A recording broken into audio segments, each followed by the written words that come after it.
just so the crowd knows, we're doing all the team. All the awards are out. Yeah. Two girls and the awards.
Storm Double Tournament Bowlers, anyone here for the 10:30 squad? If you want to report to the starting lanes, if you haven't registered, please do so.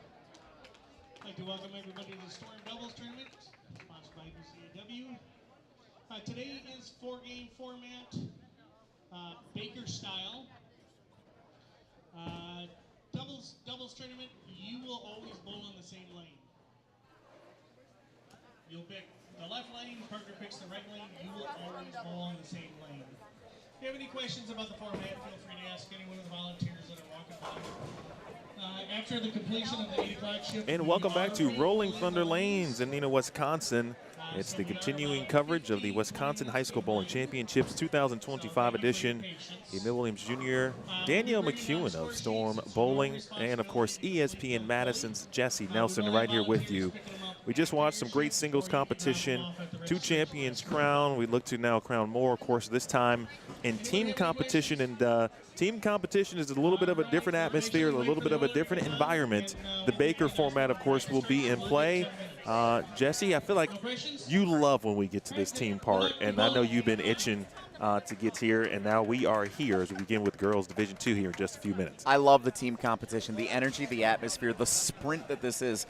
Danielle and I were just talking before we started this broadcast how all season long you're at centers, you're bowling doubleheader matches, you're bowling conference tournaments. The qualifying yesterday for many of these teams are 15 games. Today, you get to the championship, you wake up early after daylight savings time, you get here early, and it's 2-game total pin count. That's how this works to the finish line.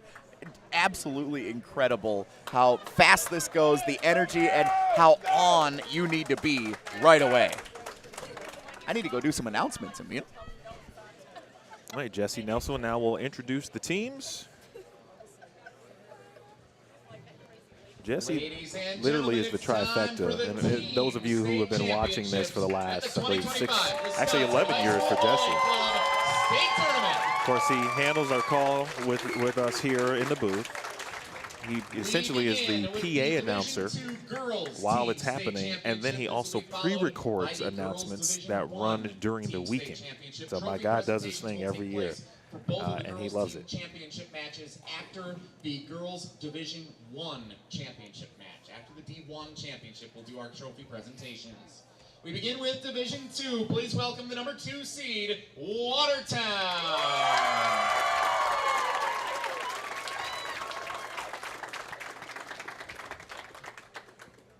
And the number 1 seed, Merrill Tomahawk.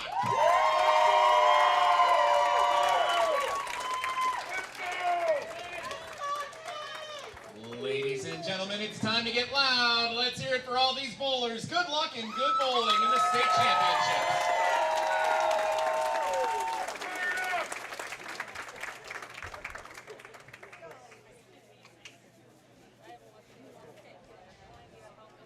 Daylight savings time. You got to work the crowd a little bit. Everybody's dragging a little extra coffee this morning. I love what you're doing, my friend.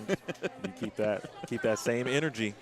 We still got what, about 3 hours, 3.5 hours left. A little ways to go, but we're in this for the long haul. We're ready to go, and that last match is going to be pretty intense for some of us here on the panel. My alma mater for the first time bowling in the team state championships, the team that I bowled for in high school. But plenty to talk about with this girls Division II team state championship first, Emil, including Merrill Tomahawk is the reigning champ. They're trying to go back to back after winning it last year in Ashwaubenon in Division II. So this has been a powerhouse program, trying to go back to back. It's not easy to do, but they qualify as the number 1 seed after the 15 games of qualifying on Saturday. Meanwhile, Watertown finished 5th place. Apparently the Fox Valley is the place to be for the Watertown Goslings. They finished in 5th place in 2022 when we were in Appleton for the state championships, just up the road here in Neenah. Watertown's back with a chance to try and win a title. First ball for Watertown is a 9 count, and that's how we get started with the Wisconsin High School Bowling State Championships. Merrill Tomahawk, first ball, first frame, right side, lane 7. Coming in, little light, but an 8 count. We'll see if these spares are makeable here early on.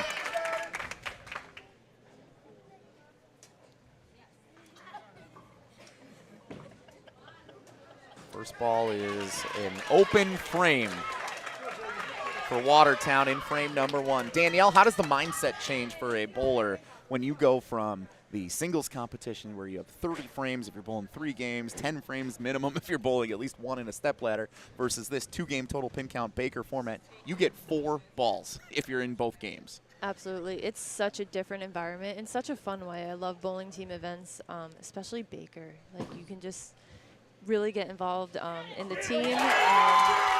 just feed off of each other, and it's so exciting. It's so different than kind of what we were talking about being out there by yourself. It can be kind of lonely at times from the singles position, but now you have all your teammates right there with you. Merrill Tomahawk with a spare. They take the early lead here after one frame. Watertown steps up for frame number 2. Again, pushed a little bit to the right-hand side, but we will see if Isabella Getz is able to convert the spare. Double wood there, 1-5 in the middle.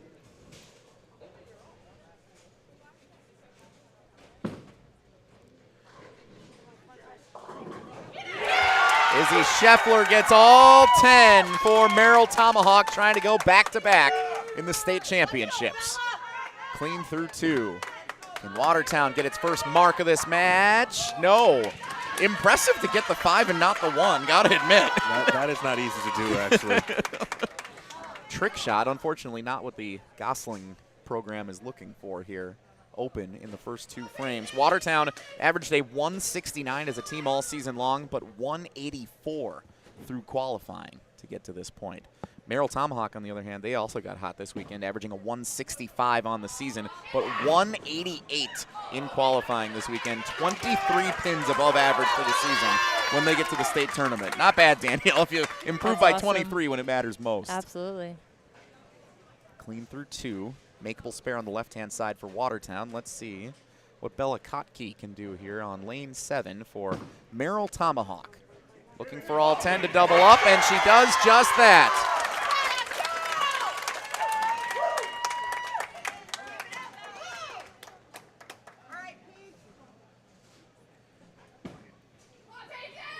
Big shot, Watertown coming across the lane. Lightly tapped, but that'll do. The first mark of the match for Watertown comes in the 3rd frame. I believe that was Peyton Krusel who was able to come up with it. The freshman gets the first mark for Watertown. Gosling's trailing early. 2-game total pin count. Remember to keep that in mind. No matter what happens in this first game, you can come back in the next and have a chance to overcome the deficit. Don't want to get down too much, though. Watertown's got to be thinking that at this point. Left-hand ball in the 4th frame. Leaves a split. You got to look at the oil pattern here if you're just joining us, and it's been favorable, Danielle, all weekend long for these bowlers. For those who are seeing this for the first time, tell us about this USBC Women's Championships format, or the oil pattern here, which is something you're certainly familiar with. Yeah. So we have 42 feet.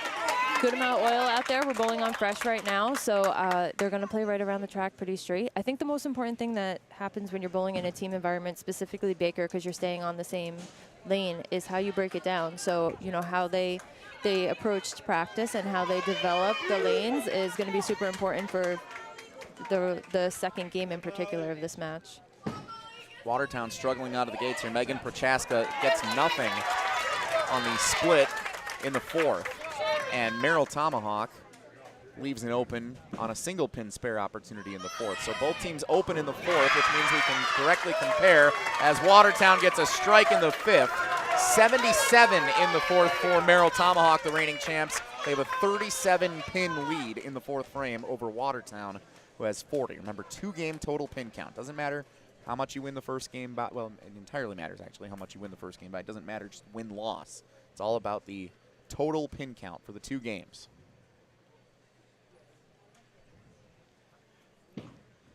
Merrill Tomahawk's anchor bowler is Marley Krieger, and she's able to knock down 9 pins on her first attempt here in the state championship match.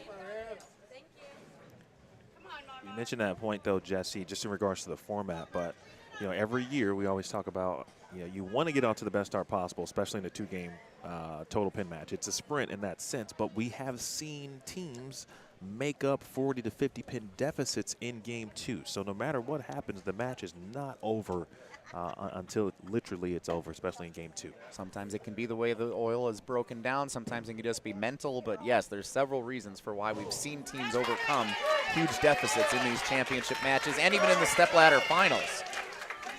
Last year we had one championship match determined by 1 pin, 404 to 403. That was as close as we've seen in any of the broadcasts I've been part of for these state championships.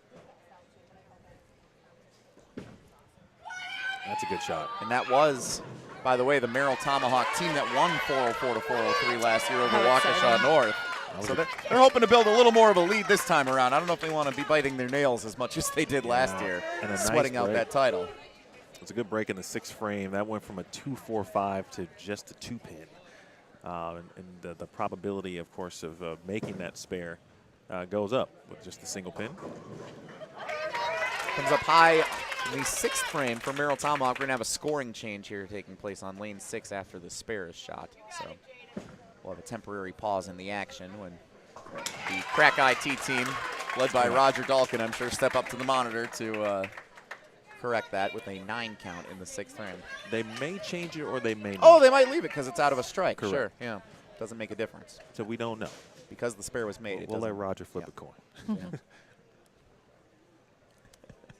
Roger and the amazing staff here at the BCAW doing a great job again this year, organizing and keeping this event on the rails. A lot of people rolling in here at Rolling Thunder Lanes and also at Revs Bowl up the road in Oshkosh. Good spare in the 6th for Merrill Tomahawk, continuing to extend its lead on Watertown. Game 1 of 2 in the Division II Girls Team State Championship match. Danielle, let me know if you agree, but I think, especially in this 2-game sprint, right, no matter what happens or whoever has the lead, to be as close as you possibly can as a team, and then really just to get comfortable, right? So you want to be close score-wise, great shot there, but then from the aspect of, you know what, let's just get comfortable. And I feel like we're just not seeing players get comfortable early on in this match. And they still got to flip lanes, too. And so you got to keep all of that in mind. Oh, they flip lanes. They do okay, flip I misunderstood lanes. that. I thought they stay on the same lane. Yeah, that's going to be super important because, you know, you never know what is going to be waiting for you on the other lane. So, yeah, you want to get off to a good start if you have it. If you don't have it, you just want to fill frames and keep it as close as possible because there's still so many frames left and anything can happen. Biggest shot for the freshman, Peyton Krusel, and she knocks it home with a strike in the 8th. She's clean in this first game, and that's a big boost for Watertown, feeling some momentum here as we get later in game number 1 of the 2-game championship match. Bella Kotke, meanwhile, now for Merrill Tomahawk, steps up in the 8th, looking to double up. Can she do so? She struck in the 3rd, avoids the split, leaves 2 pins on the left-hand side. So 4-7 coming across the lane, which is, in theory, an easy spare to pick up. But when the pressure's on you, you never know in this type of situation coming across that oil.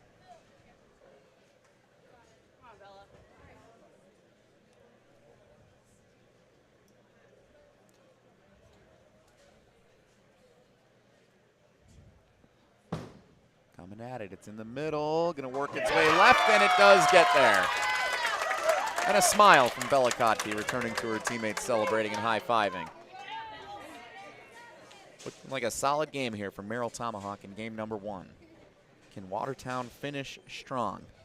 Sophomore Megan Petraska steps up, left-handed bowler. Tosses left, looks pretty good, coming in, and she gets all 10. Back-to-back, that's a double for Watertown heading into the 10th. That's the kind of momentum you want to build when you get near the 10th frame. That was a fantastic shot, and you couldn't have asked for a better shot to set up, again, the 10th frame. And then it puts them right back in the square of it in regards to the overall match total once we get to the finish line here.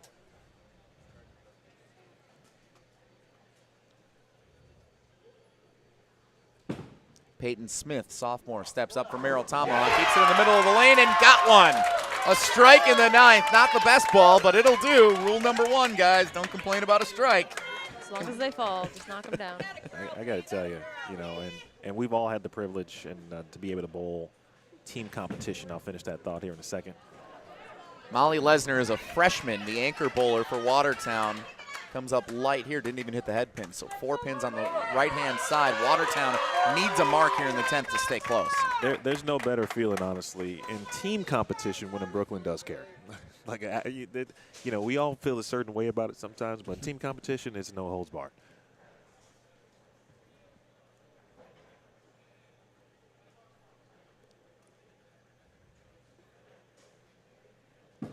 Senior Marley Krieger, the only senior on this Merrill Tomahawk team, trying to finish her career with back-to-back state championships, 8 count. as the anchor bowler here in the 10th frame. Can Watertown get the spare? Coming across the lane, that's big. They can now max 164 if Molly Lesnar can get a strike here in the 10th. And seeing what Merrill Tomahawk has here in the 10th, that'll keep Watertown in this match as we head into game number 2. Yeah, and they'll know worse. They're looking at possibly a 22-pin deficit, which is obviously not bad by any stretch. Yeah, if you can keep it within 30 to 40, you feel like you have a chance to string a couple of strikes together, and that's there's a path to overcome that. Absolutely. If you start to get more than that, 40, 50, it starts to feel a little daunting heading into game 2. Max 186 for Merrill Tomahawk, max 164 for Watertown, 9 for Molly Lesnar on the final ball, so 163 is the total for game 1 for Watertown.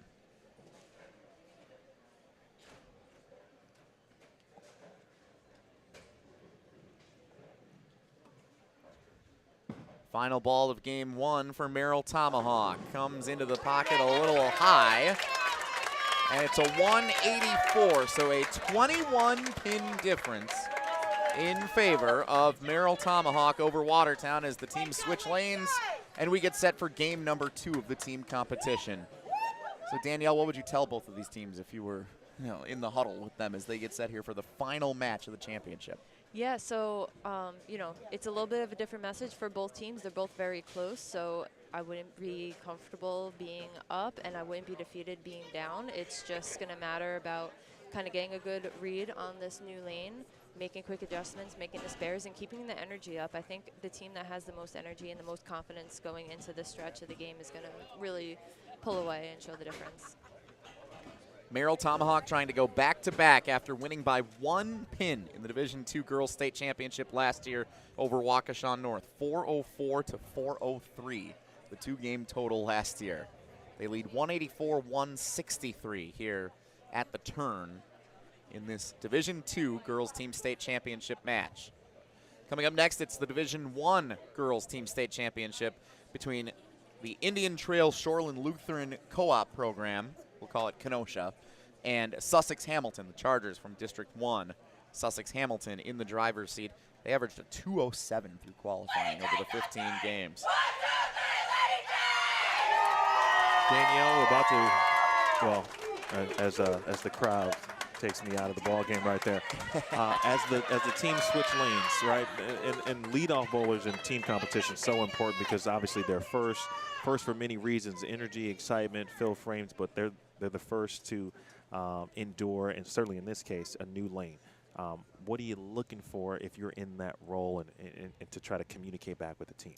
Yeah, so you get to build your own lineup in these situations, so I would imagine that the coaches have somebody up in that spot that they believe they're going to get a really good and consistent read on, and they're going to be able to read their ball reaction and communicate that to the rest of the team. Jaden Dellinger takes the first shot for Merrill Tomahawk, a 9 count in frame number 1. It's Abby Oldenhoff, the senior, on lane 7 for Watertown, getting the first shot. And right in the pocket, but leaves a 9-pin, or a 10-pin, 9 count. That was a good shot. It was a great shot, I thought. Yeah, especially on a new lane. And sometimes, Jesse, we've seen this. Players or teams go to the other lane, and all of a sudden it's like they're a new team. The lane's a bit more favorable. The transition fits them a little bit more perfectly. Or in the case of Merrill Tomahawk, they were so clean throughout that first game, but they go over to the other lane and see a struggle right out of the gates here with an open frame in the first. Can Watertown capitalize? They get this pair. They're right back in this thing. And the senior, Abby Oldenhoff, keeps it on the lane, knocks it down, and Watertown is alive in the state championship match.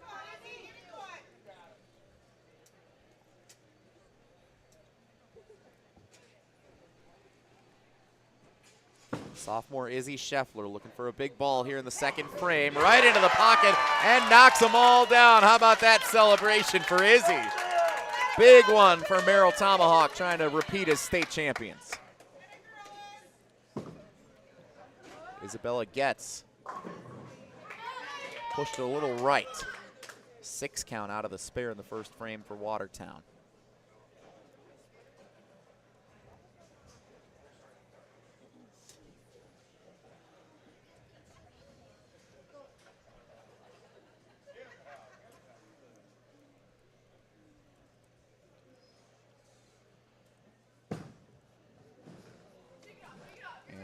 Isabella gets pushed that one right, doesn't get anything on the second ball in the second frame. It's an open and a 22 count for Watertown here as they look to reset in frame 3.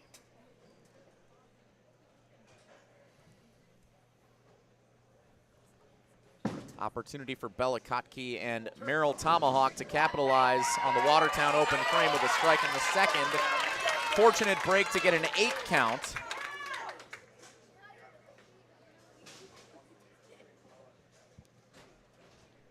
It's a baby split on the left-hand side, but Bella is capable of making that coming across the lane. 9 count for Watertown on lane 7. 184-163 were the game 1 scores, right? That's correct. Okay, thank you. 21 pin advantage for Merrill Tomahawk. Coming into game 2, nice spare. That is big. Spare. I haven't said this yet this year, Danielle, so you'll hear it for the first time. My philosophy on spares and strikes in these championship matches. Spares don't win you the match, but they will lose it for you if you don't pick them up. You need strikes to win, but you need the spares to avoid losing. Keep yourself Good way of in. putting it. I was wondering how Danielle was going to take that. And I'm like, okay, I want to see where she goes. Emil shakes his head every year when I give him that. Well, when we first met, great shot. When we first worked together, he threw that at me, and I was like, I'm a non-controversial person. I'm just going to roll with it. It works. But when he backed it up with, you basically, hey, don't do it to lose. I'm like, all right, Yeah. Keeps yourself alive. It's true. It's true. The other team opens, you got a spare, It's you're true. feeling better. You pick up 10 pins. Speaking of spares, let's take a quick look at that 2-7 conversion. Yeah, this was critical for Merrill Tomahawk to stay in control in this game. Bella Kotke coming across the lane. Put it right where it needed to be, Danielle, right between the two. That was perfect. Textbook.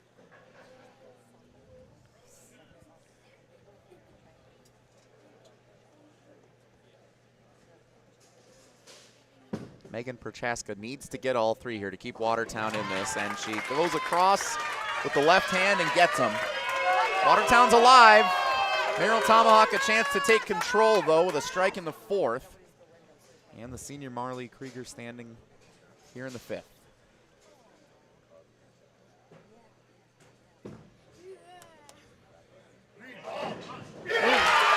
That's an experienced bowler getting a good break, and it's a double in the 4th and 5th.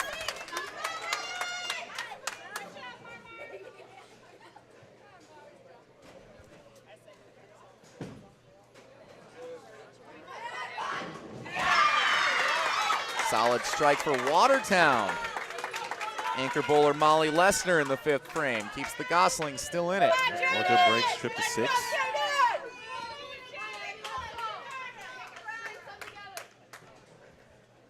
I love team bowling. This atmosphere is just... I know. I want to get out there I and bowl know. with them. It's so fun. And they are packed in here at Rolling Thunder Lanes behind us, taking in this incredible atmosphere. Fans of teams coming up later today, parents, friends, grandparents, siblings, everybody here cheering on these bowlers for the biggest competition they've been part of in their lives likely so far. That's another great thing just about sports and competition, and certainly bowling, right? You know, we don't know overall what's going to happen to these young players today, these young ladies at the moment, in regards to what they will pursue collegiately, professionally. Bowling may not even be in their future after this, but they get the chance to compete for a state title, which means a ton. I mean, my last competitive bowling experience was in the stepladder finals of this state tournament as a team atmosphere when Muskego was here in 2010. And I still talk about it every year when we do these broadcasts. It's a memory that I'll have for the rest of my life. And I'm sure. they come flooding back, I'm sure. Yeah, and Danielle, I'm sure, like being part of the team atmosphere when you were in New York in high school. You've had an accomplished career. You've won majors, but you still think about those memories too. Absolutely. They're memories that last a lifetime, and especially at this age. And as you said, for some of these girls, it's their first time in a pressured situation like this, going for something they've worked so hard for, and that's something that you're not going to forget. And like Emil said, regardless of if you go on to continue bowling or not, they build you as a person for whatever you're going to attack next in life. pivotal stage of this match. Watertown out of an open frame, pushed it way left here in the 7th, so that's going to be very difficult to try and get. Meanwhile, we now have Avery Frisch stepping up for Merrill Tomahawk, trying to get this spare. That's another open frame in the 7th for Merrill Tomahawk. So a 123 in the 7th for Merrill Tomahawk. They have a 21-pin advantage, remember. If Watertown can get this spare, they could strike out and make it interesting.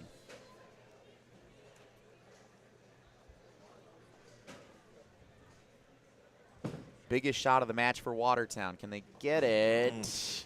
They come away with 2.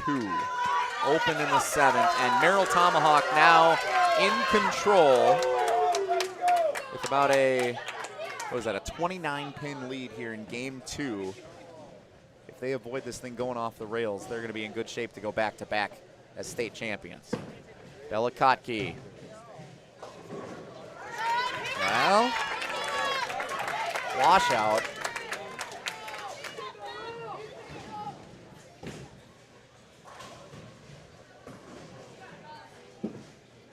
Watertown 8th frame. Oh, good ball, maybe a little bit light into the pocket and just left that 7-pin in the corner. If that was a strike, this could have got real interesting. Yeah, they needed to carry that. Can Bella pick this up? He knows exactly how to go about it. Gave it a run, but gets 3, and that's what you want to do here. Merrill Tomahawk still in control with 2 frames to go. Danielle, quickly put your coach's hat on. And if you're Watertown, you're trailing, it's so easy to kind of press and just get up there and want to strike.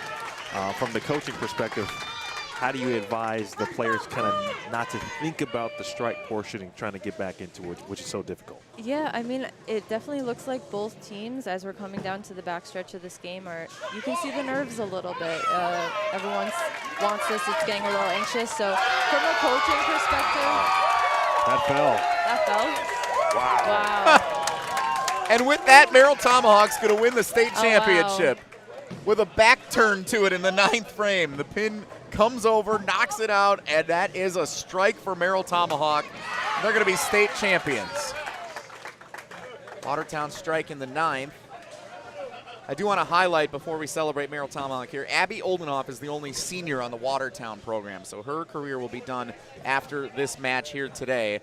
Abby Oldenoff, the 2nd highest BER, Baker Equivalency rating, which is replacing fill percentage as the stat by which we measure the individual statistics this year for Watertown. So Abby Oldenoff with a 60.86 BER on the season.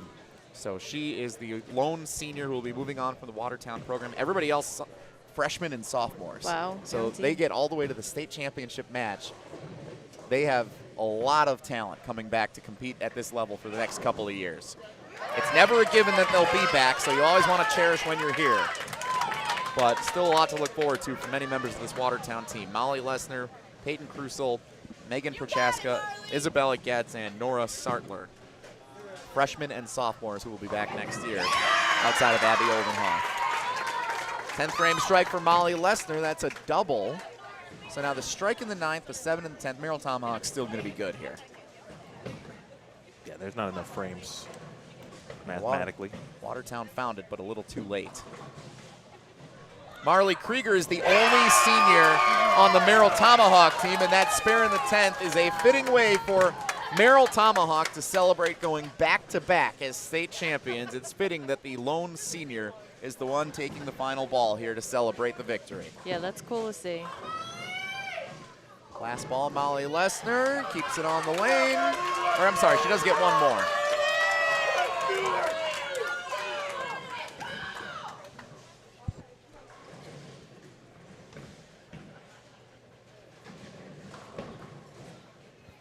Last year, Merrill Tomahawk won the championship match by 1 pin.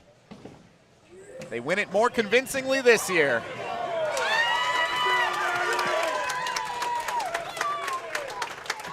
Merrill Tomahawk, back-to-back state champions in Division II.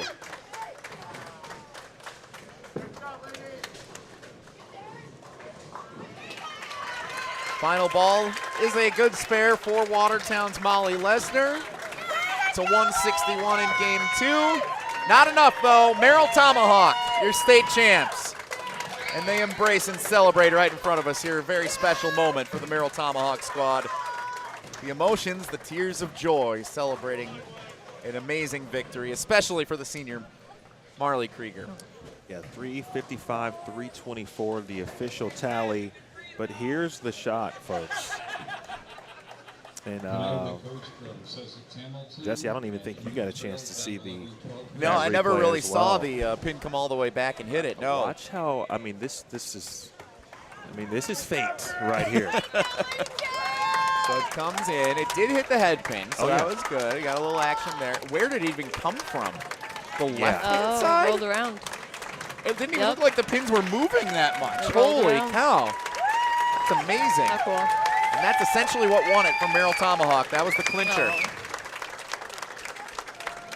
The teams congratulating one another on amazing runs. There are so many teams, the grind of this entire season for both of these teams to achieve being here on Championship Sunday is truly special. You see the embraces for Watertown, for Merrill Tomahawk. We'll celebrate them in the trophy presentation coming up here in a little bit after the Division I match. Great seasons for both squads.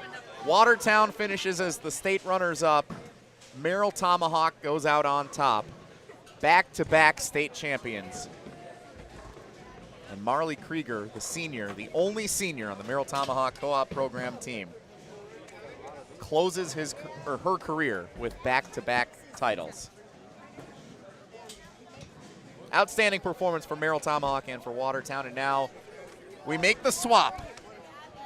New teams rolling in here on lanes 6 and 7 at Rolling Thunder Lanes. The WHSBC State Championships continue from Rolling Thunder Lanes in Neenah on BowlStreamTV. Jesse Nelson, Danielle McEwen, our PWBA Tour Pro, here on behalf of Storm. Emil Williams Jr., of course, of BowlStreamTV, here with us as well.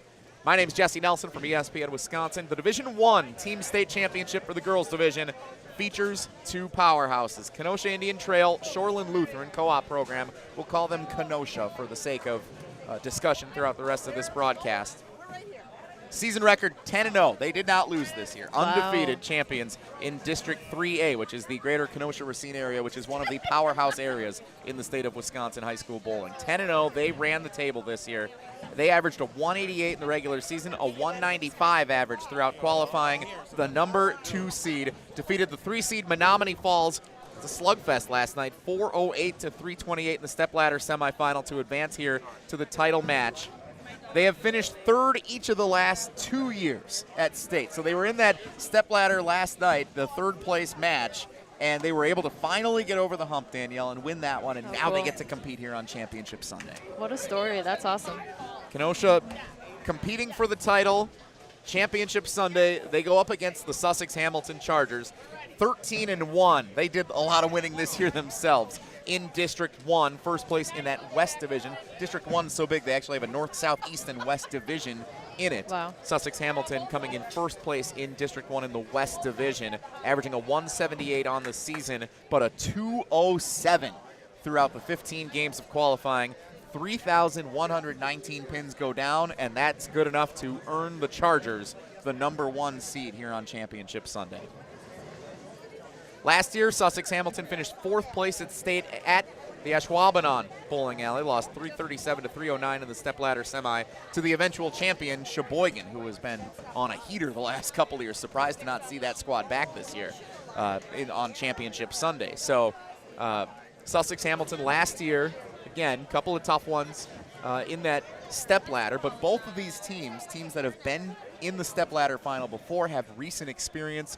A lot of juniors and seniors on the Sussex Hamilton team want to go out on top, especially all those seniors competing in their final match. A little less experience for Kenosha Indian Trail, but as we saw, 2 of our top 5 girls state individual qualifiers who went head-to-head earlier today are both on this team. Shoreland Lutheran and Indian Trail, Miley Brooks and Addison Stahl, including the state champion, Addison Stahl. So powerhouse, both programs. Going to be a ton of fun to see this match coming up here in a few minutes. This sounds like a really exciting match. I can't wait to see it.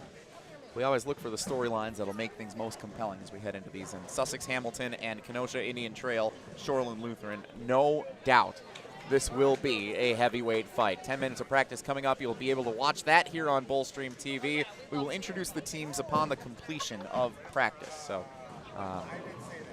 Emil, I think we'll probably turn the headsets down here for a few moments while practice commences, and we'll return in a few minutes and be ready to go for the Girls Division I Team State Championship match here on BowlStreamTV.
All right, folks, the Division I girls team competition is set to begin here momentarily.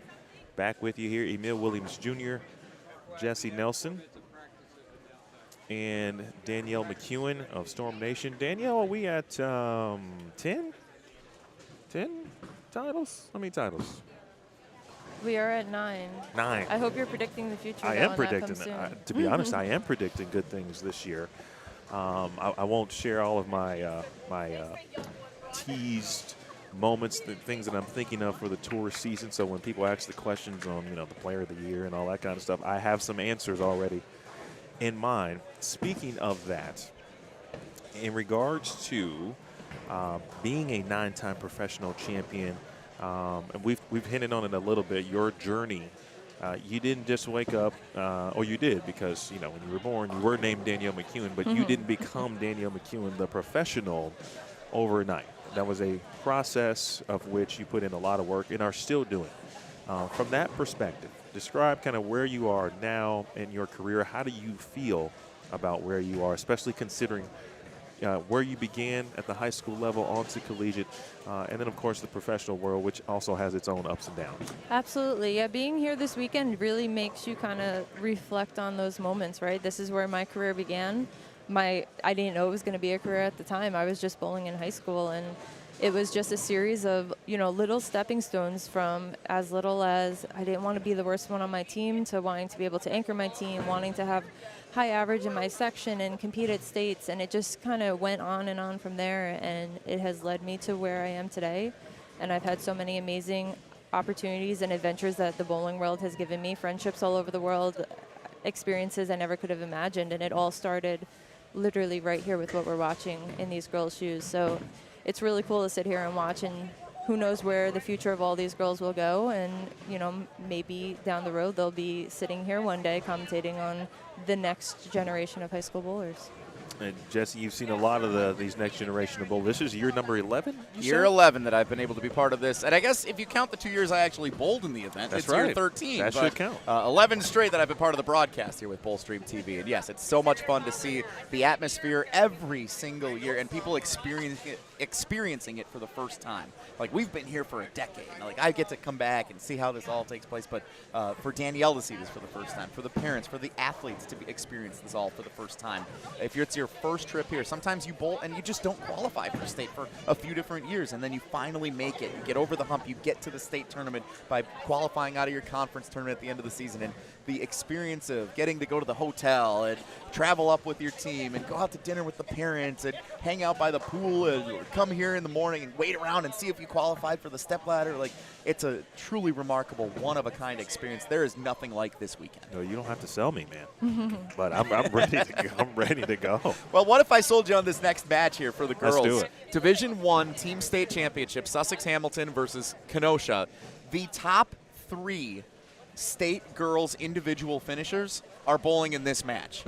2 of them are teammates. Miley Brooks and Addison Stahl, who bowled in the penultimate stepladder final earlier today.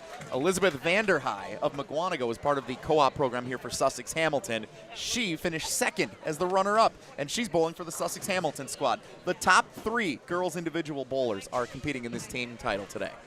That says a lot about, obviously, not only the programs themselves, certainly, but the players, of course, but when you have 2 teams that feature 3 of the top 3 finishers, you anticipate, and I think you said it a little bit earlier, Danielle, this match is going to be phenomenal. And it's one of those matches that you wish it wasn't just 2 games. I'd love to see the best of 7 when we get these types of teams. Absolutely.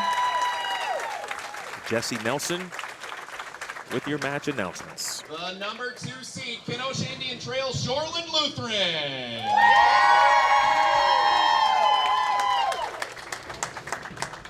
And the number 1 seed, Sussex Hamilton.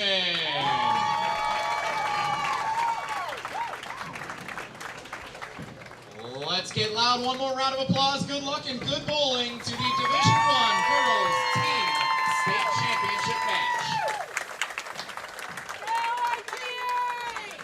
Pretty cool view right there, folks. One of those teams is going to win a state championship in just a few short minutes. Jesse, as we welcome you back into the broadcast, I was just telling Danielle, and obviously you set the broadcast up perfectly. by talking about the top 3 finishers. This is a match where you almost wish it wasn't only 2 games.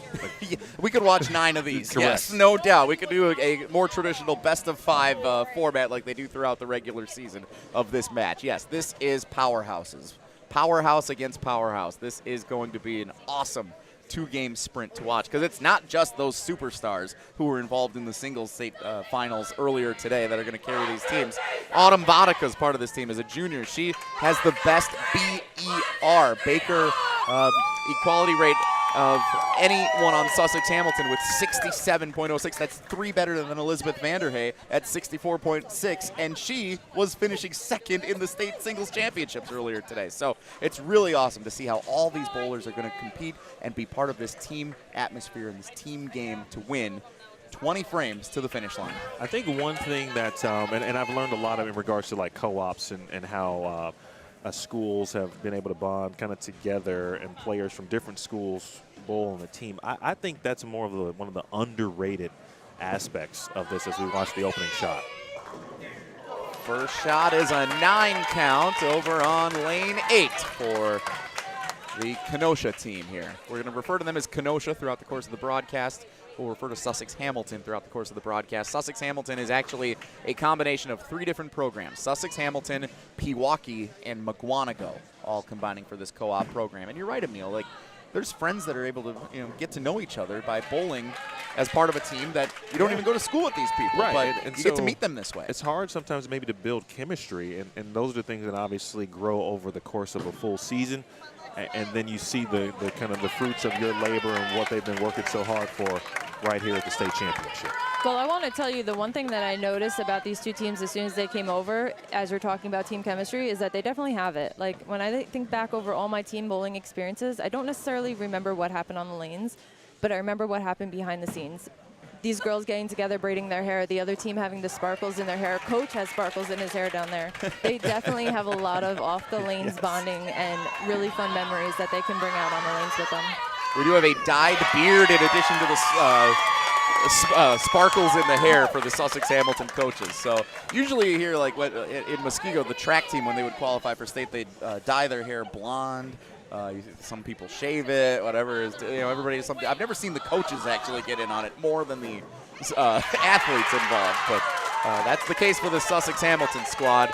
And talk about a big-time shot. A strike in the second is huge for both of these teams after open frames in the first. So, again, this is going to be big, going toe-to-toe. 2 juggernaut programs here, Kenosha and Sussex Hamilton. 3rd frame, Messenger, 9 count for Kenosha. That's big. Anything that makes that spare opportunity a little bit easier when every pin matters the way that it does in this 2-game total pin count format. You want to get everything you can all the time. 1 and a 2 left on lane 9 for Sussex Hamilton out of their strike. So very similar starts for both of these teams here early on. Got to make your spares. And Kenosha does that. Skylar Petts, the sophomore, converts. Shout out to the Petts family. Skylar bowls a lot of local events in the Chicagoland area with the Elite U Tour, which a tour I'm a part of, so I see her and her family very often. Riley Cullen steps up, the senior for Sussex Hamilton, and she converts the spare in the 3rd frame. Tied through 3. 4th frame shot, Kenosha, left-hand side, yes! Big time strike.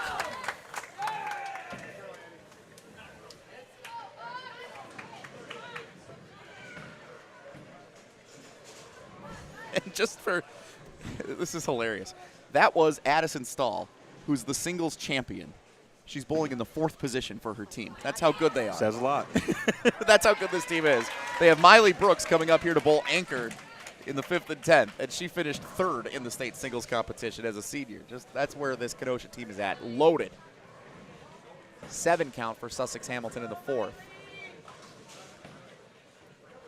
And that's actually the individual who finished as the runner-up in the competition this year, Elizabeth Vanderhey of Mugwanago, part of this co-op program. Had a jersey swap. She gets ready for this one.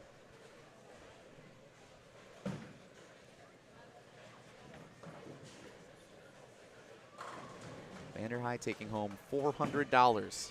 The Phil Laporte Scholarship from the Wisconsin USBC Association earlier today, and an open frame in the fourth. You can see the frustration for the state runner-up. Chance for Kenosha to capitalize in the fifth. Miley Brooks has been on fire today in the singles competition. And with a little help, gets all 10, back-to-back for the first place and third place finishers in the state singles competition. They both strike in the fourth and fifth. That is a big double early on right there. 8 count in the fifth for Autumn Vodka. Autumn Vodka, a name that we've called in these competitions in years past as well. She's a sensational junior. Again, 67.0, her BER rating this year, which is the formula calculated to enhance the fill percentage statistic for the individuals for state qualifying. Emphasizes strike percentage more in that formula, so it becomes a little more accurate in that sense.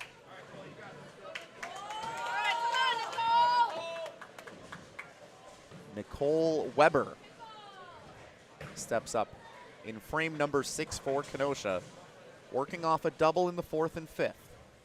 This is why the first position bowler is also a very important one for this shot. And she knocks them all down. 3 strikes in a row for Kenosha. They're in control early on. Well, leadoff's my favorite spot. It's probably because I bowled baritone when I was a collegiate bowler. But I do think it is one of the more important spots, and we talked about it a little bit earlier in the Division II matchup, just with regard to communication. If you're in that role, you're kind of expected to be one of the players to fill frames. It's an important spot, obviously in the game, in the lineup. But you know, to be able to effectively communicate what you're seeing with your teammates really is a very priceless and very important job. On the teams that I was part of, we had several bowlers who were all pretty consistent. You know, we didn't have a Danielle McEwen who we knew would be the anchor bowler every single day. So we had a couple that would rotate here and there, kind of based on the lane conditions, the matchups. We had a left-hander. My buddy Danny was always a good one in the anchor position. I also bowled in the first position a lot. And I loved it because it did set the tone. Like, I felt like I was someone who handled kind of the pressure, the nerves a little differently than some of the other bowlers on our team did. And you could have the opportunity then to go 3 in a row, 4th, 5th, 6th, and we did that a lot. That's why we had success, just like Kenosha is here in game number 1 of this 2-game match for the state championship. Girls Division I, 4 strikes in a row. It's a good look at the jubilation, of course, after every shot for Indian Trails. It's team cam. I like that. Meanwhile, Sussex Hamilton's still trying to figure out lane 9. Keep that in mind when Kenosha switches over there, if it's the lane or if it's just something that Sussex Hamilton's struggling with here as the number 1 seed bowling. One thing we didn't bring up, Emil, is that Sussex Hamilton, this is their first time actually bowling in this house this weekend. Revs Bowl in Oshkosh served as the host site for the 15 games of the girls qualifying. So the teams that made the stepladder final, like Kenosha, bowled here at least 1 game last night, 2-game total pin count. This is Sussex Hamilton's first time as a team bowling in this house. So that's something to be mindful of, and one of the challenges of the split house setup that we have this year. Yeah, and I would throw that to Danielle from the vantage point of, you know, you bowled tournaments and then we've taped like a show or TV show in another building. When you don't have any knowledge about a building, you know, what are your number 1 or kind of top keys, if you will, on you know, seeing a building for the first time or entering an atmosphere and don't understand the house characteristics? Yeah, a lot of it is just keeping an open mind. I believe they're bowling on the same pattern, but just because it's in a different house, it's going to play different. And there's so many variables in bowling that are going to come into play. You know, just the masking units, the look of the building being different, the approaches maybe being more slippery or more sticky than the other place. So their practice prior to coming into this match was super important in kind of dialing all those things in. Riley Cullen takes 1 on the right-hand side. I think also because the singles competition did take place here, so you rely on the experience of the bowler. Obviously, some of these bowlers had tremendous success in the singles competition on both teams. Rely on their expertise. They can be the leaders that help share with the rest of the team what they've learned and experienced as the lanes break down in those matches. So they've bowled enough frames here that they can try and share that with the rest of their teams. Absolutely. Also, with the Storm doubles competition taking place, there was a session at 8:30 this morning. I don't know if any of these bowlers were part of that, but that's one way that you can sign up for a bowl at 8:30 in the morning. But because it's your first time in the house for Sussex Hamilton, maybe a couple of the bowlers decide, hey, let's partner up and let's see if we can get a quick round in, just so we can at least get some experience bowling here. Absolutely, before we play. that's a great idea. Storm doubles happening simultaneously to these Team State Championships here at Rolling Thunder Lanes in Neenah. 10th frame ball for Kenosha, and Miley Brooks came up light with it, actually missed the head pin, so she pushed it right. So yeah, quick update here in the 10th frame with a mark. Kenosha looking at a max 206. They averaged a 195 over the 15 games of qualifying, so this is a pretty on-par performance for the Kenosha program here in this first game of the championship match. Sussex Hamilton, though, struggling. They've had, what, 1, 2, 3, 4, 5 open frames. Yeah, this is where I'm thinking a couple of things, especially from Sussex Hamilton. One, again, maybe a few nerves, but hopefully you settled in. And I felt like they've settled in pretty well. There just aren't a lot of 9 counts up there, right, which means they don't really have a good idea and a good command of the pocket. And obviously it's the opposite for Indian Trails. They've got great command of the pocket, and it shows. As a coach, the only thing you're concerned about is the single pin misses, but Indian Trails, they look fantastic. Big shot Miley Brooks for a 206 for Kenosha after that first game. 137 max for Sussex Hamilton. Try and get as much as they can. 9 count on the last ball for a 136. That is a 70 pin deficit. Kenosha feeling good, but it's not over yet. We have seen larger deficits than 70 be overcome in the 2-game format. It is not over by any means. Absolutely, in bowling anything can happen. So, I mean, I don't think there's any number that I would be in the lead that I would be confident with, or any number that I'd be behind that I didn't think you can make it up, especially if you get off to a good start. Bowlers know the quick math on it. I mean, you have 2 back-to-back open frames if you're Kenosha, and Sussex Hamilton strings 3, 4, 5 strikes together on this other lane, and suddenly things can turn your fortunes in a quick hurry. We were talking about the leadoff position, right? I think in this moment, specifically for Sussex Hamilton, an early double will go a long way. If they come out, throw a couple of strikes early, even if Indian Trails does the same, at least for them, the confidence level will certainly remain, maybe even, of course, go up and improve. They know they're not out of it. They're here for a reason. And I think that's what every team still has to remember. You didn't get here by accident. You got here because you had a great season, and you deserve to win the title. And that's why we're bowling, of course, this great match. You qualify here because you had such a great season, but then you qualify as the #1 seed because you had an amazing 15-game run yesterday. I mean, so averaging a 207. Absolutely. Absolutely. That's the thing where, and it's tough to see it in the moment, but that's where you got to draw those experiences from right there. Quinn Fritz leads it off for Sussex Hamilton. First ball on lane 8, and it's pushed right, 6 on the first ball. But in the first frame, every spare counts the same. There it is, my guy. New audience for the team championship. Jesse-isms.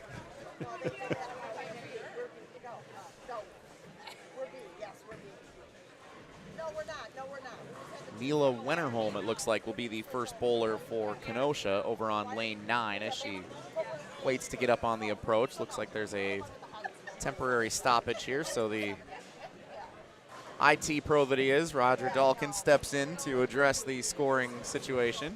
I think what he was addressing was might have been just a little bit of confusion, or maybe wanted some clarification, Indian Trails, on when they can go. So they technically can't go or can't get ahead, or teams can't get ahead of each other from the frame-to-frame perspective. Gotcha. So I think they were trying to figure out if Sussex Hamilton needs to finish the frame before they throw their first shot. I learned about that actually last night. Big spare. That is a big spare for Sussex Hamilton in the first frame. Yes, that, again, down 70 pins. You got to stay clean throughout this match. That's key number one for me for Sussex Hamilton. And hope that Kenosha makes a mistake or two that gives you an opportunity to get back in it. They won't in the opening frame, though. Neenah Wennerholm drills the single pin spare. Marks for both teams in frame number one of game number 2 of the championship match.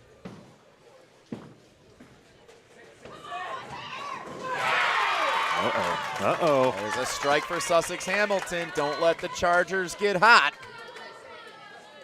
I believe that was the junior Taylor Radman stepping up and delivering on that shot. We'll double check that. 9 count Kenosha, and here you go. Momentum can start to swing to Sussex Hamilton real fast if he can string a couple of strikes. So you saw it again right there. Danielle, I think you saw it. It was, and now I'm actually I'm a little bit confused. But I think maybe it is a complete frame. Yes. I think they're going frame by frame. Complete frame is, I believe, how it works. Yeah, you can't start the third frame until the other team has reached it. Which is different than the qualifying portion of things in regards to that level of the format and having to wait and just continue to bowl during your qualifying portion. Ella Pounders misses the 10 pin in the right corner on lane 9, so that's the opening Sussex Hamilton needed. An open frame in the second for Kenosha. Can the Chargers capitalize? Yes, lane 8 appears to be favorable in this match. Knock them all down, and Sussex Hamilton is right back in it with a 70-point deficit at the swing.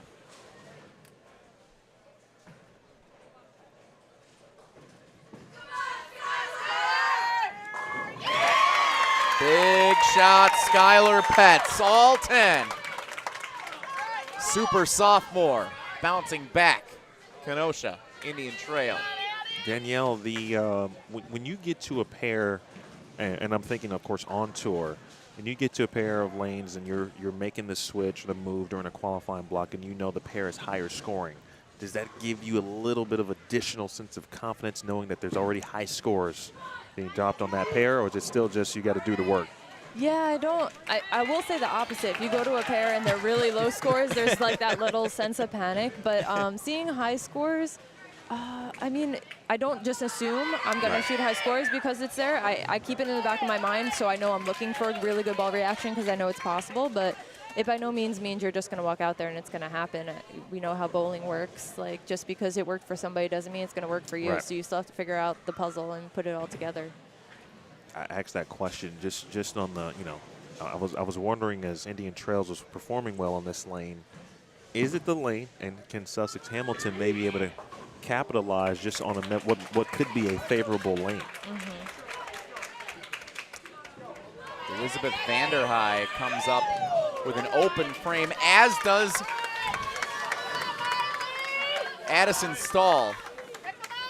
That's remarkable. 2 bowlers who competed in the state singles championship match just an hour ago, just stepped up, and both opened in the 4th frame of the championship match.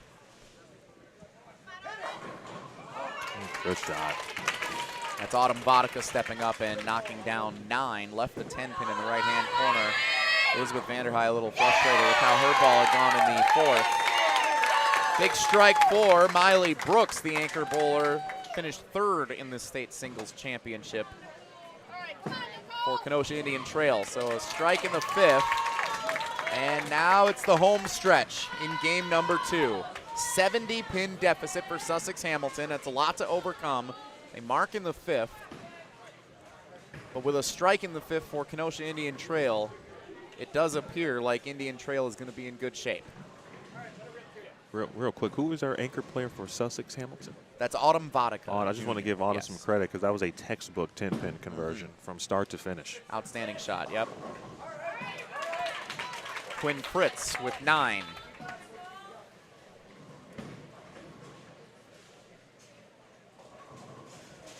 There was some emotion there from Elizabeth for Sussex after missing that spare, being consoled by teammates and coaches. And, I think she obviously understands the deficit, right? And so she knows, try not to make those type of mistakes. I I mean, it's been an emotional, stressful day when you go through the gauntlet of the state singles competition and then flip it around and an hour later, bowling for a team state championship. By the way, a split here on the right-hand side from Nicole Weber, the junior for Indian Trail. She gets 1, tried to go for it, got 1. So that's an 82 with an open in the 6th frame for Indian Trail. So Sussex Hamilton, outside of the open in the 4th for Vanderhei, have stayed clean. But another 9 count. They need strikes if they wanted to get back into this. It's just not going to be enough.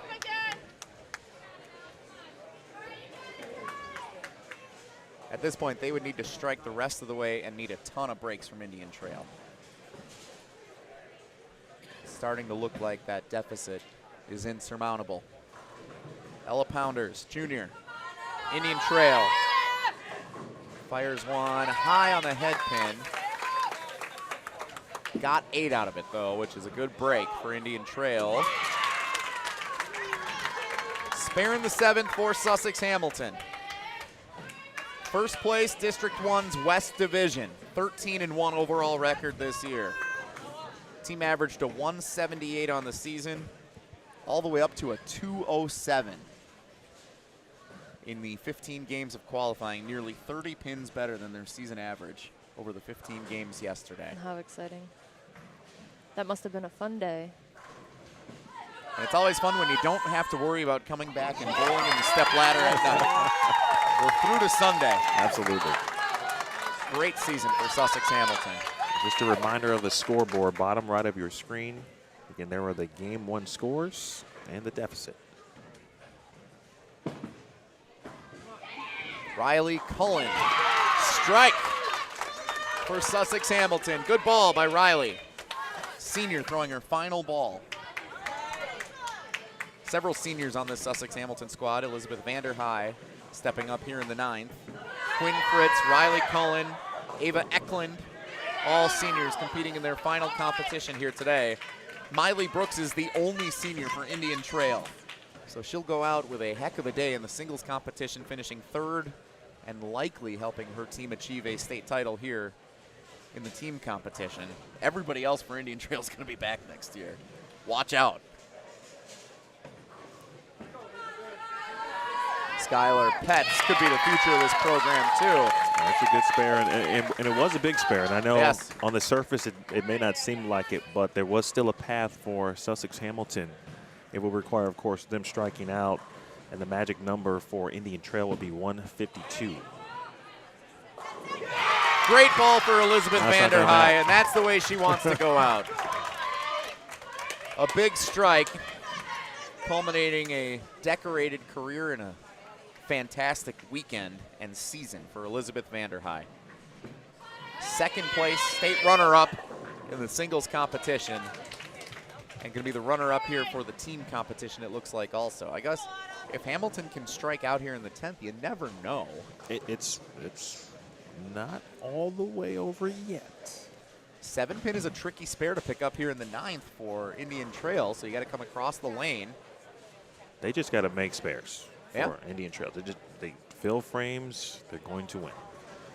This is the freshman, the state champion in the singles competition, Addison Stahl.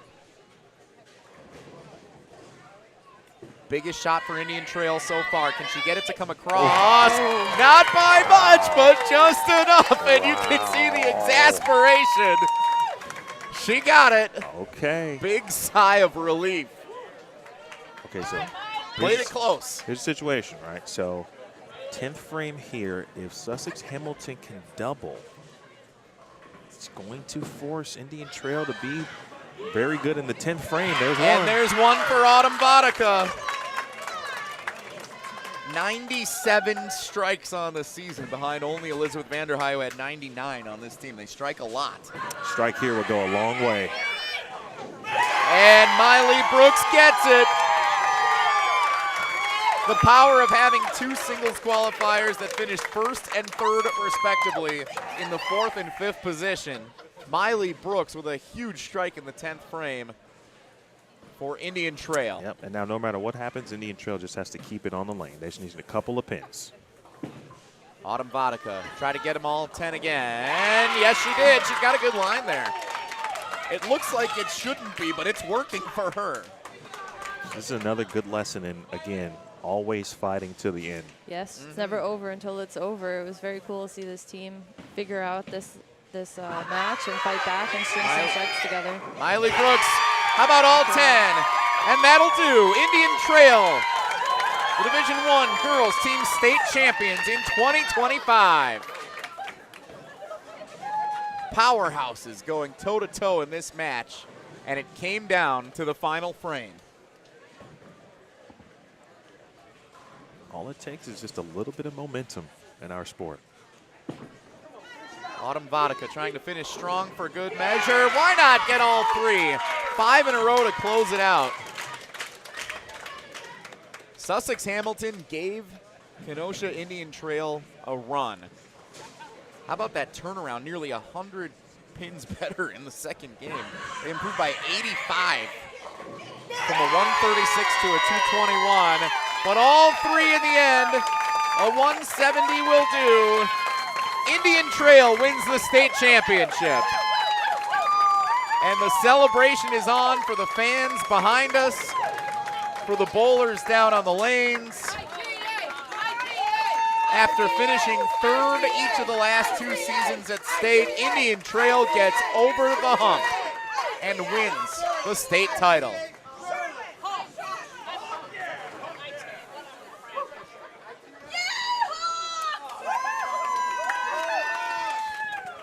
Congratulations. Kenosha Indian Trail Shoreland Lutheran, the co-op program, wins the title. Great match. Both of these girls' team matches were. For sure. Both these teams should be so proud of their weekend and their season all year long and hold their heads high. So in the Division II competition, it's the #1 seed Merrill Tomahawk going back-to-back, winning the state title. Watertown finishes 2nd. In the Division I team competition, it actually flipped. The #2 seed Indian Trail defeats the 1 seed Sussex Hamilton to win the state championship. Getting situated for our trophy presentation here momentarily. We'll have that for you here on BowlStreamTV. You can see the hugs, the joy for Indian Trail. And still 2 more to go.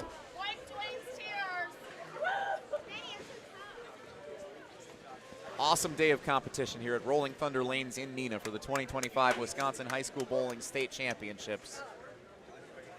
And these huddles, so much emotion in all of them. The tears of joy, the exasperation coming up just short of achieving the ultimate goal for Sussex Hamilton. But still, the message from the coaches, all they accomplished this year, hard fought, and amazing work to get to this point. They should be proud. I think just the desire, right? They showed grit, right? They showed fight. They showed heart. And we had just talked about, right? We've seen it multiple times, Danielle, even in a different format like the Queens format, right? 3-game total pins to where 60, 70 pin early leads do evaporate a lot of times. And it seems like it should in a 2-game scenario, but it's just bowling. And bowling bowls sometimes. Bowling bowls. Bowling I like bowls. that. Bowling bowls. And it was about to go down. But credit Indian Trails for obviously, Indian Trail, excuse me, for making sure they just buckled down. And at the end of the day, we're talking about spare shooting. That's what it came down to. Make your spares and you're going to be a champion. Absolutely. A lot of big lessons in this match. It's never over till it's over. We saw momentum flip both ways. We saw both these teams grind really hard in different situations. On one lane they were able to strike, on one lane they weren't, and they had to just fill frames. And it was a really cool match to sit back and watch. It was a lot of fun. Trophy presentation taking place here momentarily. Real quick, Danielle, as we await that, someone asked the question, did you play any other sports besides bowling in high school? Not necessarily in high school. I played tennis in high school. Tennis and bowling were my 2 sports. Leading up until high school, I played every sport. You name it, I played it at some point. Did you have a favorite, like non-bowling related, like one that if you could still play now, or wanted to keep going perhaps in a different scenario if you didn't get so good at bowling? Absolutely tennis. Okay. Tennis was my main sport all through middle school I played, and then in high school tennis was #1, bowling was always #2, kind of until my senior year. It just kind of did flip-flop. So very fortunate for that because it brought me here today. But yeah, it would be fun to still be able to play tennis as good as I was back then. I'm not as good now. Who's your favorite tennis player? Federer, probably. Okay. Yeah. Of all time? Okay. Did you ever get a chance to see him play? Like live? No? No, that would be very cool. A world traveler such as yourself just never went to Wimbledon. No, I have not made it there. I have not made it there.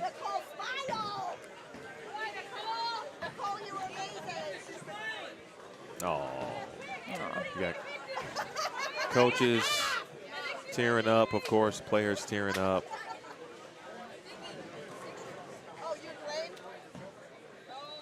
Jesse is awaiting the cue.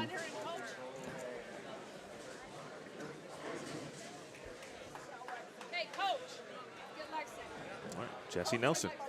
All right, ladies and gentlemen, time now for our trophy presentations for our girls team state championships. Let's hear it one more time for the 4 teams who competed in some thrilling matches here today at Rolling Thunder Lanes. When we call your team name, please go up to the approach. You'll receive your trophy, and then you can head over to the left-hand side near lanes 2 and 3 where pictures will be taken. We begin with Division 2. Congratulations to the 2025 Wisconsin High School Bowling Club State runners-up, Watertown.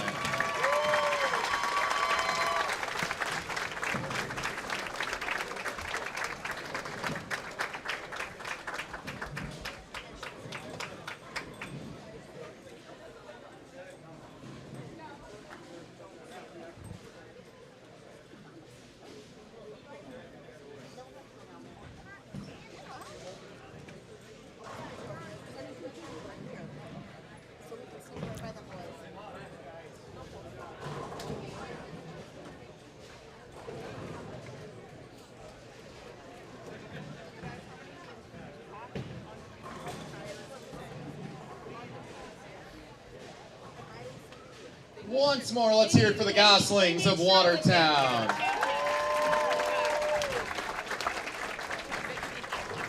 Hey, Vicky, they need shirts. We are the champions 2025. And the 2025 Girls Division 2 Wisconsin High School Bowling Club State Champions, back-to-back, Merrill Tomahawk.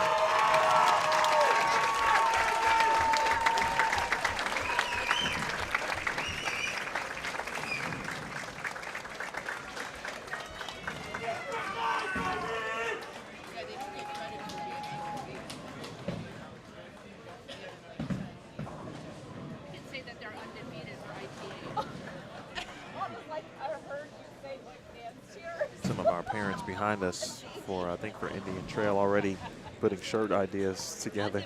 I love it. 2025 state champions. One more time, let's hear it for the back-to-back state champions, Merrill Tomahawk.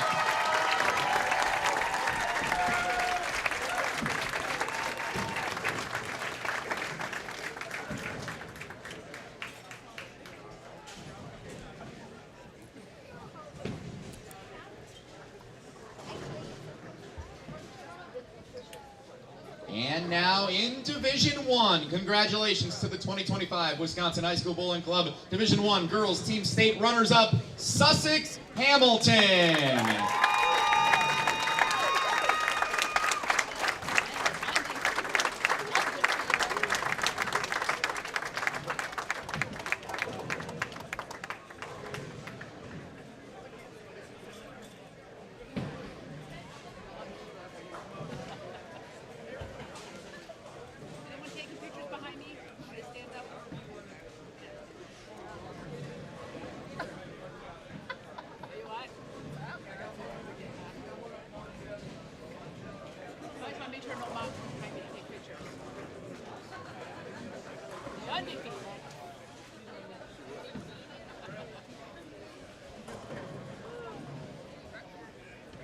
Once more, let's hear it for the Sussex Hamilton squad.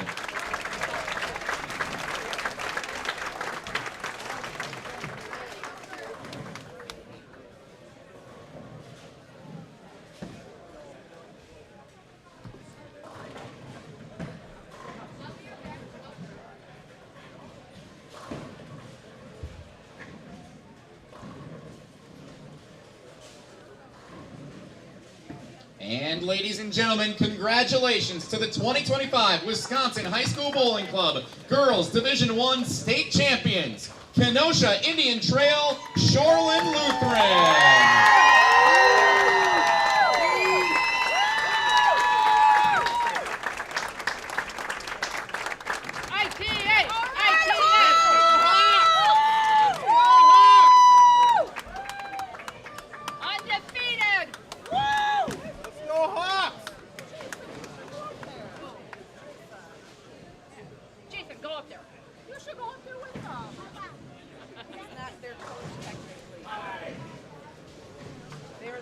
Once more, let's hear it for Indian Trail.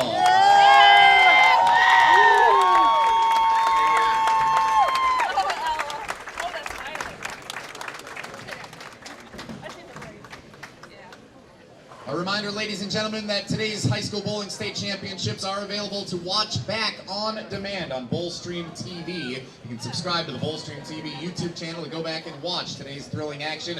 It continues with the boys Division II and Division I team state championships coming up in just a few minutes. Division II starts at 12:30, Division I around 1:30. So don't go anywhere. The action continues here at Rolling Thunder Lanes in the 2025 Wisconsin High School Bowling Club State Championships. Thank you.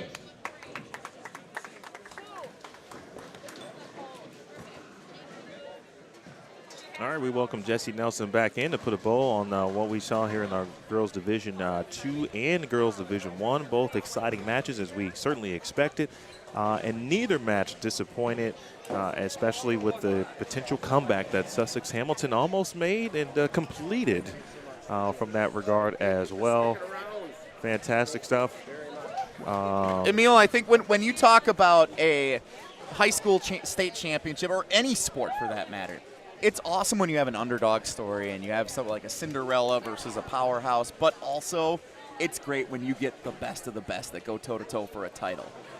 In any sport, you love seeing when it comes down truly to the two best teams. And this season, when you look at this Division I final especially, Sussex Hamilton and Indian Trail, the bowlers that were stars on those teams competing here at the state tournament, qualifying for the state singles competition, and going toe-to-toe down to the final frame, that's as good as you can ask for a state championship match. And Merrill Tomahawk, the winners last year, they get it again this year. One senior goes out with back-to-back championships in Marley Krieger, but other bowlers are still going to have this same experience. And you've got juniors and sophomores who are saying every time we get to the state tournament, we win it. Let's go for a three-peat next year. And they're going to have a great chance to do that. Watertown has a bunch of youth, only one senior graduating, so they're also going to be a team to watch out for years to come. Division II, it feels like this is set up to be potentially a rivalry we could see at this level for a long time. Division I, a celebration of some of the best bowlers in the state, not only from the singles competition, but again, here in the team competition this afternoon. And Danielle, from your perspective, the team aspect of things, and I know we always talk about having a team competition at the professional level, but what will you take from today's experience? And obviously you're around youth bowling all the time, even high school bowling with your sisters, for example, and your brother.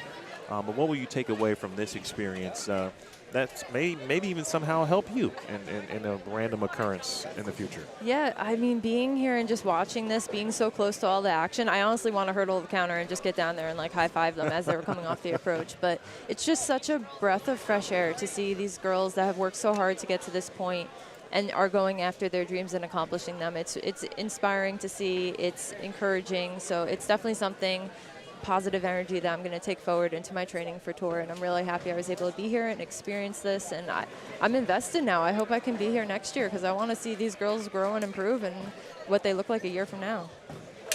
Couldn't have said it better. Thank you so much for being here this weekend. Obviously, certainly on behalf of the players and the parents, certainly the staff of BCAW. You're great everywhere you go, and I can only imagine the smiles and the faces that you made this week. And the meetings and the autographs that you sign that these players, especially the ladies, the young girls, will take away and hold close to their heart as well. Jesse, go ahead and then preview what's happening for the boys D2 and D1 as we get ready for that. By the way, I just want to say this for Danielle. I still have the bowling pin that I got from our state championships with the pro who was here that weekend, too, That's outside. fantastic. So people will remember this for a long time. So just want How to cool. make sure that you know that this means a lot to all the bowlers that get to meet you and That's interact awesome. with you this weekend, too. So thank you so much for being part of this. Yeah, coming up, we have the Boys Division II State Team Championship featuring the Brown Deer Falcons and the Antigo Red Robins.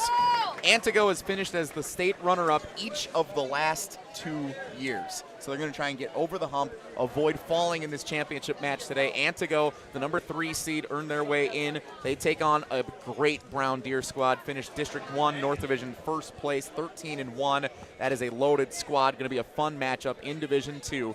And then the Division 1 Team Boys State Championship coming up a little bit later after that features DC Everest and Muskego. Muskego in the state championship match for the first time in program history. DC Everest finished 4th a couple of years ago at their home site of Dales West and Lanes. That's where the championships are next year here in the state of Wisconsin. But they're not waiting until next year to try and win it. They want to do it this year at Rolling Thunder Lanes in Neenah. DC Everest, the number 2 seed. We've got number 1 and number 2 qualifiers in the Division 1 championship. Great days of bowling yesterday. A couple of loaded squads from 2 of the best districts in the state. Brown Deer, Antigo, Division 2, going to be a really fun storyline there to see if the powerhouse Brown Deer can hang on or if Antigo can get over the hump and win a state title after finishing as the runners-up each of the last 2 years. Going to be a lot of fun looking ahead to these boys co-ed Division 2 and Division 1 team state championships coming up in a little bit here on BowlStreamTV. You can see some of the coaches starting to file in here. Antigo and Brown Deer both starting to get situated on the lane, so we will step aside for a little bit while these teams get situated. They go through the orientation led by the illustrious Roger Dalkin, who you can see is directing orders as he stands in charge out here on BowlStreamTV between lanes 6 and 7. So he'll get everybody all situated here. We'll get back on the mic in just a little bit. Emil Williams Jr. and I getting set for the Division 2 and Division 1 Boys Co-ed Team State Championships. It's right here. You don't have to go anywhere else. This is where you'll find it on BowlStreamTV.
Good, you need anything? You got water? You're good? Good, yeah. Sprint to the finish here. Right. Jesse, how are you? Good seeing your eyes. I saw you whistling through this morning earlier. But, yeah. Had some printer issues at the hotel this morning. So I was a little behind getting there. I think I had Roger worried. Oh, yeah. Sleeping in a little bit. Daylight savings. How you doing? All right? Fantastic. Good. Thanks for How you doing? We're still here. Another year. Yeah, another year. Hopefully I can make some more. Yeah.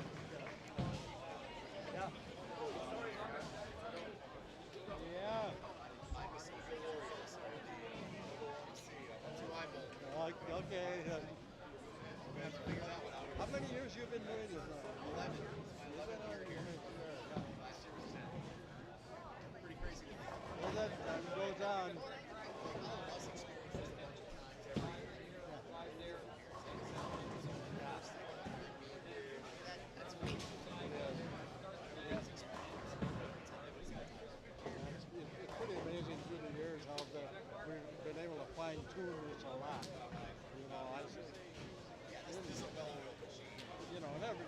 somebody will come up with something and say, I think you should do this. And then, yeah, well, let's, you know. I told people earlier, I remember back in the early years, we were up in Green Bay and Ashwaubenon, and I think in that 72-lane center one day, we put all the team qualifying, 68 teams, all in the same day, all in the same squad. Can you imagine that? Oh, you know, this is a zoo. And there's a bunch of empty lanes. Oh, you couldn't be able to. Sure. Yeah. The two center setup is basically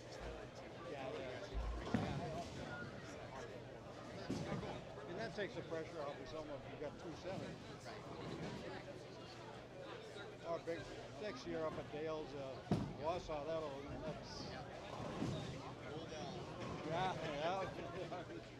How's everything going? Well-oiled machine. Great to see you. Yeah, good to see you, Jeff. Yeah, it's like we've never done this before.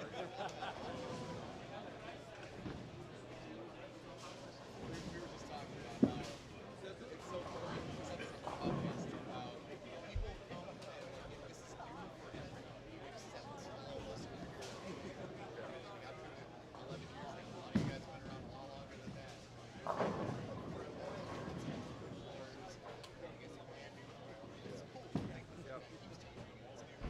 Keeps you excited. Yeah. Remember the first years when they used to set up cameras down the lanes?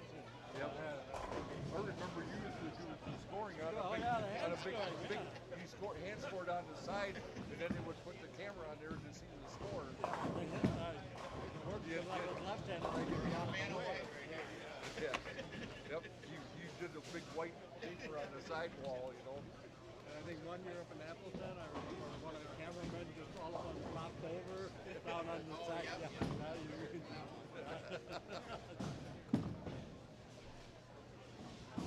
You do it long enough, you come up with a lot of good stories. I think you've seen it all and something else.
By chance, are you doing individual names? We are not this time. Okay, because I'm good, because I think one was missed, but that's okay then. Okay, well, I have a list of everyone on the team that I grabbed from the website. Is that good, or is there anyone I need to add there? I got two. Okay. If you wanted them. Yeah, if you want to just write them down for me, Sure. there, that'd be perfect.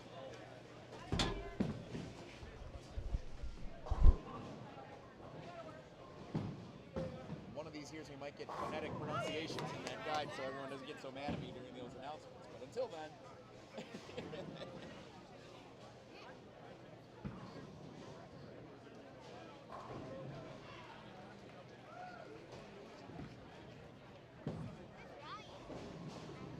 Awesome. Shredford and Firminick.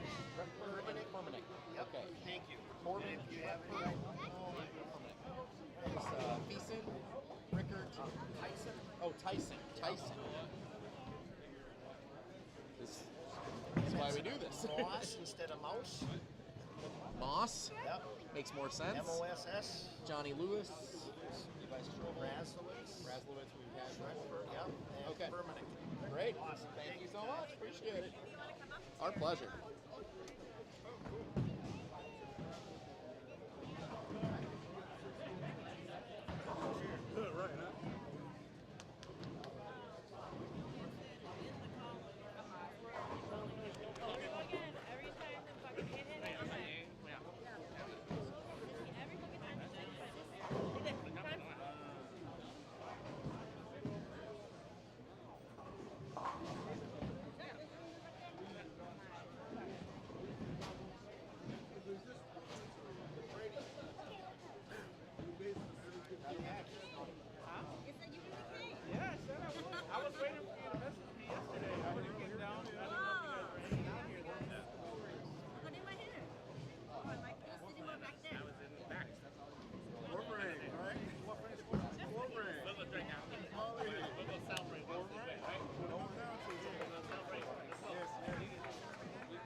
the concept.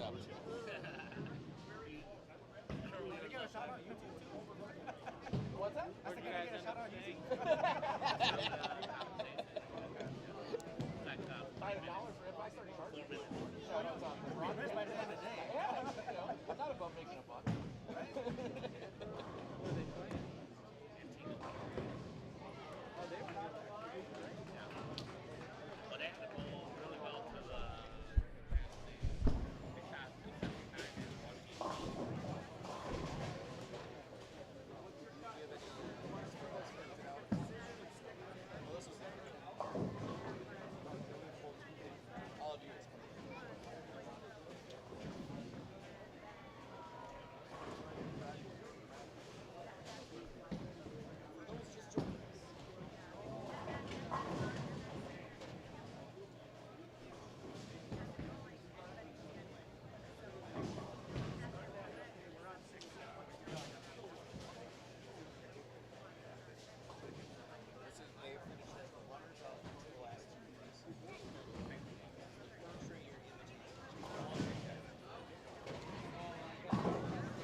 We continue our live coverage of the 2025 Wisconsin High School Bowling Championships. Emil Williams Jr. with Jesse Nelson.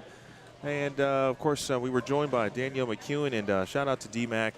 Phenomenal person, first and foremost. Certainly as a professional bowler, her insight was great. And we even kind of took her back to her high school days, which was great to listen to and listen to how her journey began. And Jesse is going to continue. This journey continues for two teams now as we move into the boys Division II situation here. We've got a school that is looking to kind of finally get over the hump. As you start with Antigo, this is their third consecutive year in the title match. That's impressive. Yeah, 3 straight years we've been here on Championship Sunday, and the Antigo Red Robins have been here, but they have not won it in these last couple of times here. 2024, they lost to Baraboo. They trailed a lot after the first game, so they're going to want to start fast. It's going to be one of the keys, and I'm sure it's a message that they've all conveyed with one another heading into this championship match. In 2023, they fell to Marinette in the championship. So Antigo, maybe third time's the charm here today at Rolling Thunder Lanes in Neenah. First trip here for Antigo to this center to try and win a state title. But they're up against a loaded squad from Brown Deer. The Brown Deer Falcons, 13-1 on the season. District 1 North Division champions in first place there. Strike percentage of 56%. They average a .210 on the year, .213 in qualifying. Ain't no cupcakes when you get to the D2 and D1 state championship matches here. Everybody's averaging over 200, all 4 teams. This is going to be a lot of fun. Yeah, I was just about to say, as a team,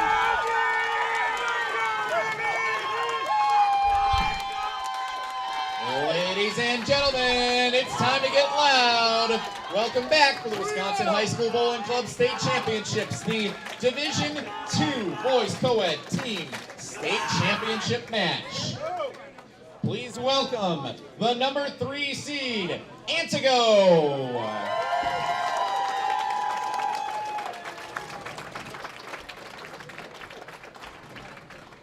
And the number 1 seed, Brown Deer. Let's go, Brown Deer!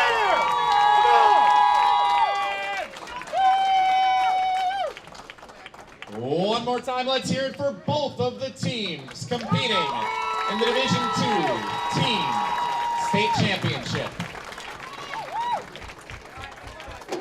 A reminder, trophy presentation will take place after the conclusion of the Division I State Championship match. So the trophy presentation for both Division II and Division I will take place after the conclusion of the Division I State Championship match. Good luck and good bowling.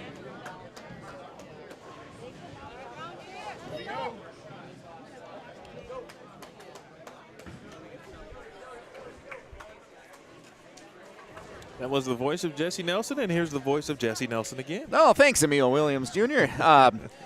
It used to throw me off a lot when I would do the announcements and then come back here and be like, oh, there I was. I guess after 11 years, you get used to it. Yeah. I don't miss the days of holding both microphones at the same time. That was right. a nice evolution that we were able to achieve here on BowlStreamTV. This is so exciting. These two squads, for different reasons, so thankful to be here again in the case of Antigo, trying to get over the hump and win a state title. Brown Deer trying to win one after we haven't seen them here. They finished in 4th place in the Division II tournament in Ashwaubenon last year, eliminated by the eventual champion Baraboo, but 6 seniors on the Brown Deer squad, all trying to go out on top and win a state title here in 2025. First ball, Levi Strobel for Antigo. Leaves a 1 and a 10. Not the way you want to start, but a makeable spare. Zach Bauher leads it off for Brown Deer. Second best BER percentage for Brown Deer this season. He's in the number 1 position, and he starts strong with a strike for the Brown Deer Falcons. So can Antigo stay with Brown Deer here early on? Levi gets 1, which you'd rather have 1 than none in that situation, but an open frame, if you're going to have one, especially against the squad as good as Brown Deer, you want to get it out of the way early, figure some things out, set the tone for the rest of the team to make sure they're in a good position. Yeah, or early mistakes are good mistakes if that's a thing, right? You want them early, as you just said, and then you can kind of hopefully get it out of your system quicker as well. Sophomore Sam Moss steps up on lane 6 for Antigo. Out of the open frame in the first. Let's see if Sam can deliver here in the second. Right in the pocket. Nails it home. And that will fire up the Antigo squad and their fans who have filed in here. I don't know if there is such a thing as a great traveling team, but Antigo certainly is that. No matter where we are for the state tournament, they always bring what feels like the whole town cheering on their Red Robin squad. Brown Deer, back-to-back strikes to start. Huge one for Ryan Zhang. Going back-to-back with Zach Bauher, and a great start for Brown Deer in the championship match. 2-game total pin count, remember, for these championship matches. Well, I tell you, it's easy to see why they're the number one seed, and based on their stats. They come out the gates firing. Antigo has done the same thing. I feel more familiar, obviously, with Antigo just because, right, they've been in the championship match. But watching Brown Deer come out the gates, and I was watching them in practice. You know, they've got the game, they've got the players, and, you know, they could be looking at a state title. We'll find out. Yeah, the leader for sure for Antigo is Grant Pralzovich, who is part of not only the teams that have been here the last couple of years, he was in the singles competition, I believe, last year as well. He's been a tremendous bowler, whose name we've called here on Championship Sunday the last several years. Might be calling some new names today, though. Brown Deer Joe Johnson. Frame 3, knocks them all down. 3 for 3, Brown Deer strikes to start the championship. Good mark in the third for Antigo. They got to stay in it. Got to stay clean at least if you want to stay with a squad this good stringing strikes together. Yeah, I'm not concerned about Antigo kind of hanging around, right? Because we know that they're really is no deficit that's too big, and you don't anticipate the deficit to be egregious. However, you know, crazier things have happened. And a great start, obviously, for Brown Deer, but Intego should be right there as well. Big strike in the fourth for the Red Robins. Coming out of the spare, that was a great shot. Cooper Rickert knocks it home. Take a look at Joe Johnson's strike here a moment ago. This was on lane 7. He came across the lane to get them all down. And you know what? Rule number 1, don't complain about a strike. Joe knocked them all down, and it's 3 in a row for Brown Deer. How about 4? Wyatt Walker on lane 7, right in the pocket, and knocks them all home. Had 124 strikes during the regular season. Second best on the team. 4 in a row to start the championship match for Brown Deer. Senior Grant Praslowitz now in his final high school competition. And he pushed it too far right into the gutter. Good news for Grant is if you can get all 10 here out of the strike, it still counts like any other spare wood. So that's the good news. It's the most important news in that scenario. This is Aubin Williams, who had the best BER in District 1 this year. Again, that's the adjusted analytics, factoring in not just fill percentage, but emphasizing strike percentage, the BER number. He was the best in the best district, the biggest district in the state of Wisconsin. Grant gets 8 in the 5th frame. It's an open for a 75 total for Antego halfway home in game 1. Remember, 2-game total pin count, so it's not over no matter what here after the first game. Antigo's going to need to bounce back in a hurry. They'll string some strikes together so they don't get too far behind. Good spare for Aubin Williams, the first non-strike for Brown Deer in this game from the anchor bowler. But he's so good all season long, they'll forgive him for that. And he converts on the spare, and Brown Deer's clean through 5. Double wood over here on lane 6 for, or correction, lane 7 for, no, it's lane 6, I was right, for Antigo. Lane 7, flip the lineup around again. Zach Bauer, 7 pins, no, 1 fell. So there's gonna be a scoring correction that needs to be made here. I think they'll do that after the completion of the frame. It's an 8 count on the spare. So we'll get that addressed here momentarily. Antego gonna pick up that spare, yes sir. Good spare. Nice shot. Not an easy one in a pressure situation, but Levi Strobel able to get it. Take a quick look at the what the players are bowling on while we have the opportunity. Used to be see women's championships lane pattern from 2022, but 42 feet, you see 5.791, that ratio. Very favorable, tends to lead to higher scores, and we've seen that throughout. We have seen some of the bowlers today in this team competition pushing right.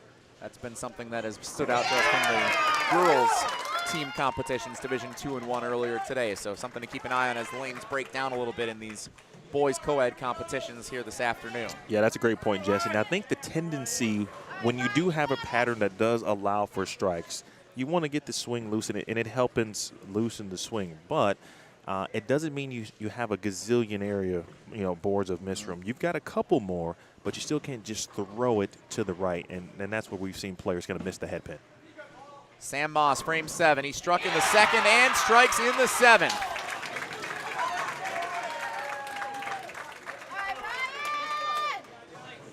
Bowler in the number 2 position, hitting strikes both frames, usually sets you up for a lot of success. Antigo hoping for just that here in the home stretch of game 1. Ryan Zhang on 7. Looks like a good ball, is a good ball, and he knocks them all down. Brown Deer back to their striking ways. They started with 4 in a row, couple of spares, now a strike for Ryan Zhang. But that young man, he knows how to get it done. Watching the two-handed revolution and just looking at all of these players on both of these teams. But Ryan's rev rate, I mean, he can go left to right quickly, as we just saw. All seniors for Brown Deer trying to win a championship in their final match. Left-handed shot. right in the pocket over on lane 6. That's Johnny Lewis, the senior who stepped in there in the 8th frame. Had a great ball, 9 count. Trying to build off of that strike, just couldn't get it. Bad break for Anago. Joe Johnson, 8th frame. All of them are down. This is getting intense. Wow. Well, here's what I'm looking at right now, you know, Jesse, in a similar situation, right? If you're Brown Deer, if you're a Brown Deer fan, you'd love to see them just take it off the sheet. For many reasons. One, obviously great score would be 267. But it would put more pressure, of course, on Antigo to immediately perform game 2, but really end this game well. Similar situation to what we just saw in the girls' Division I match. I'm curious already to see what's going to happen once they flip lanes, especially with a lot of urethane being used currently by Brown Deer on lane 7. Will that hurt or help Antigo? Good shot right where it needed to be in the 9th frame for the Antigo Red Robins. And if they can string a few strikes together here down the stretch, which we know Grant is capable of doing, they could work their way back into it. Wyatt Walker on 7. Looked like it missed inside. Yep, that's a break that Anago needed. Didn't quite get it out far enough. Sat right in the middle of the lane, and it's a split. So I think the move here for Brown Deer is take the 2, because it will actually add up thanks to the strikes that they had back-to-back. So you want to take the 2 for sure for pin count heading into the 10th. They're still in a good position, but Anago, you know, every ball is important when you only have 20 frames to determine a champion, Emil, but I feel momentum-wise, these back 3 or 4 frames at the end of game 1 usually tell you the most about a single It's really match. important. They are important, we've found, in the 2-game total pin scenario. And Brown Deer, that's a nice job taking the 2 for Wyatt Walker. Now, you don't want that, of course, in this situation, but if you have it, you got to play the hand you're dealt. He takes the 2, it adds up for pin count. So it's a 202 heading into the 10th frame, max 232 now for Brown Deer. And if Anago can strike out to a 195, they're right in it. Yeah, this could be a very big 9th frame looking back on it. Can Grant get that? Couldn't get a messenger to take out that 2 pin. So they'll be a little further behind than they want to be, but Anago has been in this position before in a state championship match. Right, and now, if you're Brown Deer, you know, Auburn, he can step up and double 8, puts him in the 230s as a team. The best Antigo now can shoot is 175. You're looking pretty good after 1 game. Let's see what statistically the best bowler in District 1 has to offer in Auburn Williams. Didn't like it. I didn't like it. He did get 9 out of it. That's a good break. Makeable spare with the 6 pin hanging tight on the right-hand side. This is the 2 pin available for Grant to try and get his spare. Gotta have it in the 10th, and an extra ball is earned by Grant Praslowitz. Auburn Williams steps up. Needs the 6 pin to go down. Right at it. Money in the 10th. Everybody gets an extra ball. Max 175 if Grant can knock them all down for Anago. Max 222 now for Brown Deer.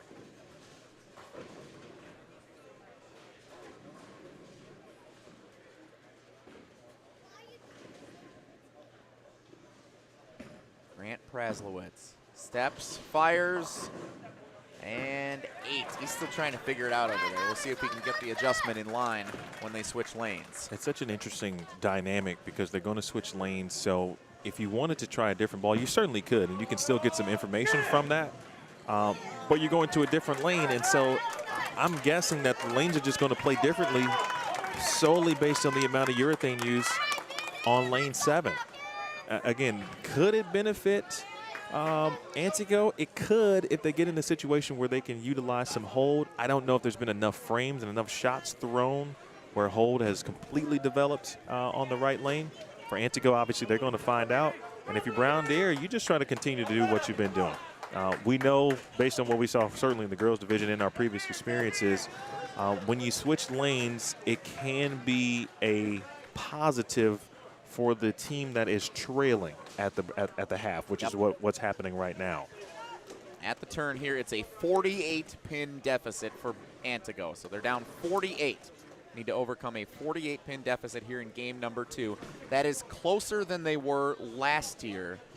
They trailed Baraboo by 64 in last year's championship match when they switched. Baraboo ended up going on a run and winning the state title in the second game. Final score was 458 to 389 in last year's championship match. Antigo has been the state runners-up each of the last 2 years. Do they have a 48-pin comeback in them to try and bring home the title, or does the all-senior squad of Brown Deer come out on top and win a state championship? First ball belongs to Zach Bauer of game number 2 of the Division II Boys Co-Ed Team Championship match. Looked a little too far outside to the right. I think you let it skid a little bit out there. 7 count, so there's double wood on the left there with the 10-pin. That right there scares me if I'm Brown Deer, because it looks like there's some hang already that has developed on the left lane. Can Levi Strobel take advantage? Yes, he can. Great start for Antigo. Exactly what they wanted to try and seize momentum, down 48 at the turn. Wow, it is such a crazy situation, right? We'll learn a lot, I think, from the second shot here from Ryan for Brown Deer specifically in regards to what lane 6 is doing specifically. Sometimes, you know, good teams set up lanes very well, and in this case, other teams are able to take advantage, which what could be Antigo's calling card here on lane 7, but big shot here. Off the open frame, Ryan Zhang. Two-handed bowler, fires it into the pocket, and he has been great for Brown Deer so far in this match. Yeah, I think he's 3 for 3. I believe so. He has been right where he needs to be. You can't ask for better. Dropped a poll in the BowlStreamTV chat. Thanks for those who participated just on who you got. And right now, 75% or 71% said Brown Deer. Did you ask that before or after they were up 48 after the It was before. It was like a couple frames in. No one had really just established. Want to clarify when the poll was posted. No one had really established momentum at that Could moment. Sway the voting a little bit. Yeah. You do a great job. It's a good with this. question. No, I love getting after you. I know it's tongue in cheek. You do a great job with BowlStreamTV, and everyone should be incredibly thankful, as I am, that you provide this service and are able to bring this for fans of the game and fans of these individuals competing here today. Well, I appreciate it. And you made the announcement in-house. We'll make it again, of course, on air in regards to being able to go back and watch the replay. So obviously singles already happened. So if you're just waking up, joining us, and you missed singles this morning, you can go back and watch, of course, and obviously watch live here. And then the team competitions will be available immediately following the conclusion, again, on the BowlStreamTV YouTube channel. It's free to subscribe, turn on those notifications, and watch more bowling with me throughout the year. Joe Johnson steps up onto the approach on lane 6. Off a strike in the second. Two-hand shot. Right in the pocket. Right on the money. Look what Ryan Zhang and Joe Johnson are doing here for Brown Deer in this match, both game 1 and game 2. When you're 2 and 3 bowlers, usually that's where, you know, when you set the lineup, you don't necessarily expect that they'll go back-to-back strikes all the time. But these guys have been so good that they're setting up the likelihood for Brown Deer to have 4 or 5 in a row.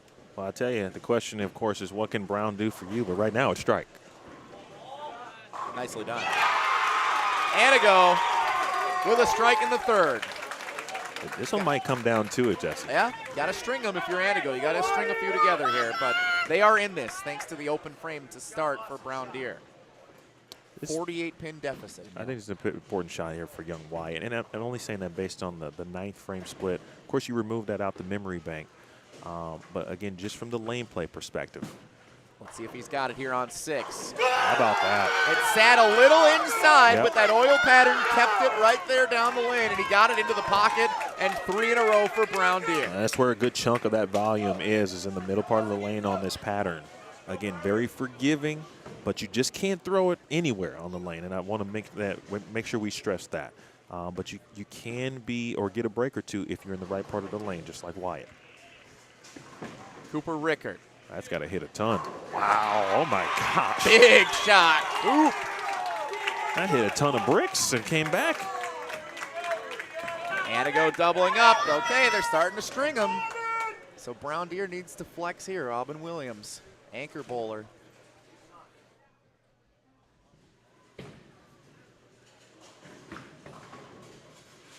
Can he make it 4 in a row?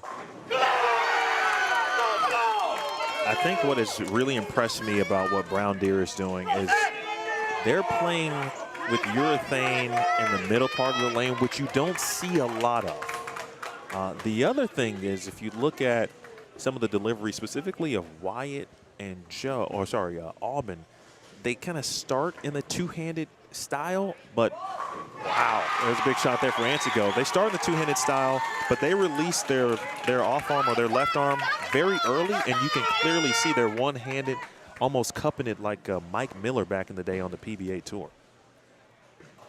Only open of this game is for Zach in the first frame. Here he steps up in the 6th, comes across the lane. He's having a tough time, but got 9 out of it, and that's very makeable going across the lane here.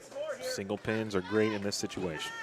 So that snaps the 4 consecutive strike streak for Brown Deer. Antigo's working on 3 in a row. Levi Strobel steps up in the 6th. Can he get it?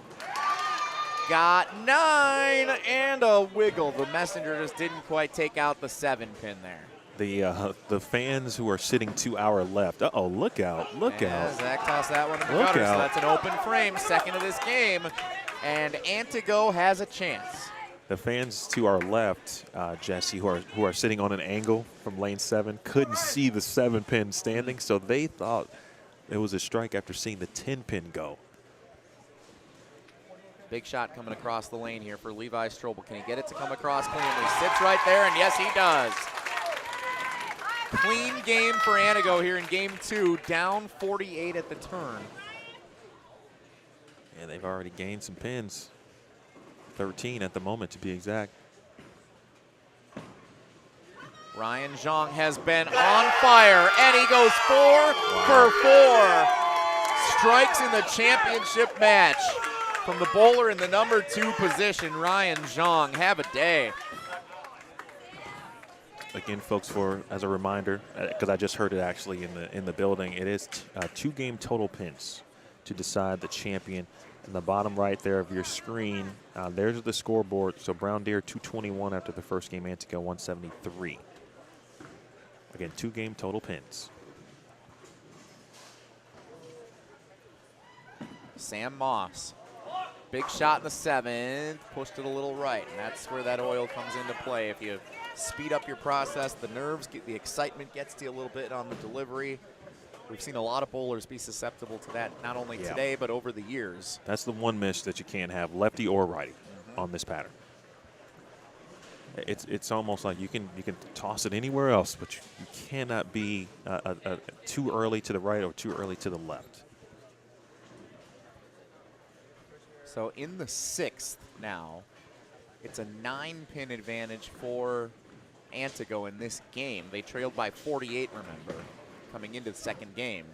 But Brown Deer with the strike in the 7th. If Antigo needs this spare, which they get, that's a nice spare. That is. Got to keep it alive here in the 7th. They need to strike out pretty much the rest of the way and hope that Brown Deer gives them another open. Otherwise, it looks like the Brown Deer Falcons will be your champions. Joe Johnson doesn't even want to wait for Antigo to try and put the pressure on him. He wants to hammer this home himself. Can he do it? Middle of the lane. Uh-oh. Only 6 pins down, 2 on each side, and Antigo has a great chance right now. I know we live in a world where all of our vehicles now, you just press the button, start and stop, but the key is now into the ignition for my old school people out there for Antigo. They just got to turn and hit the gas. This is Johnny Lewis, the senior, first shot of his career. And he gets all 10. He goes out with a strike, and it's a huge one for Antigo to try and get over the hump and win a state title.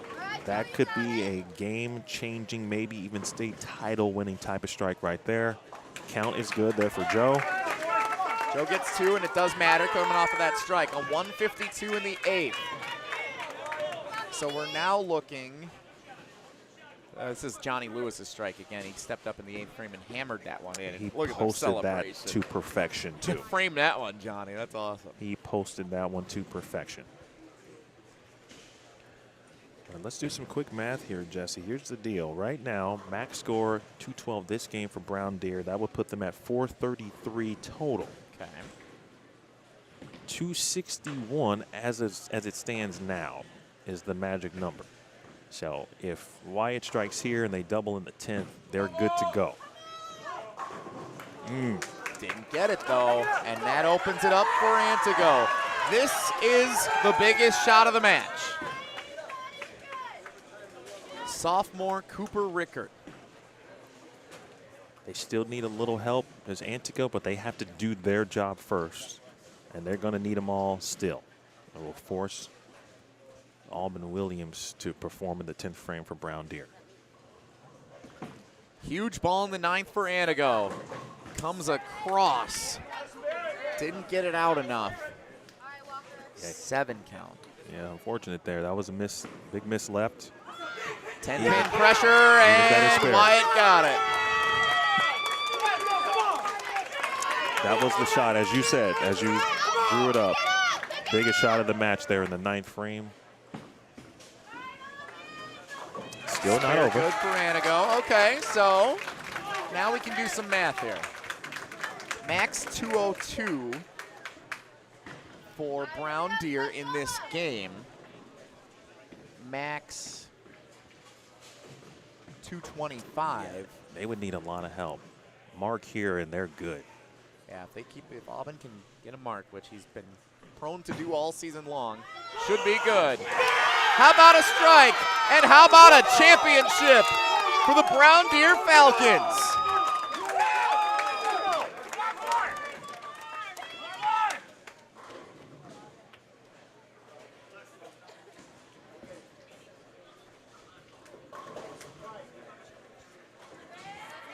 Brown Deer, your boys co-ed Division II 2025 state champions.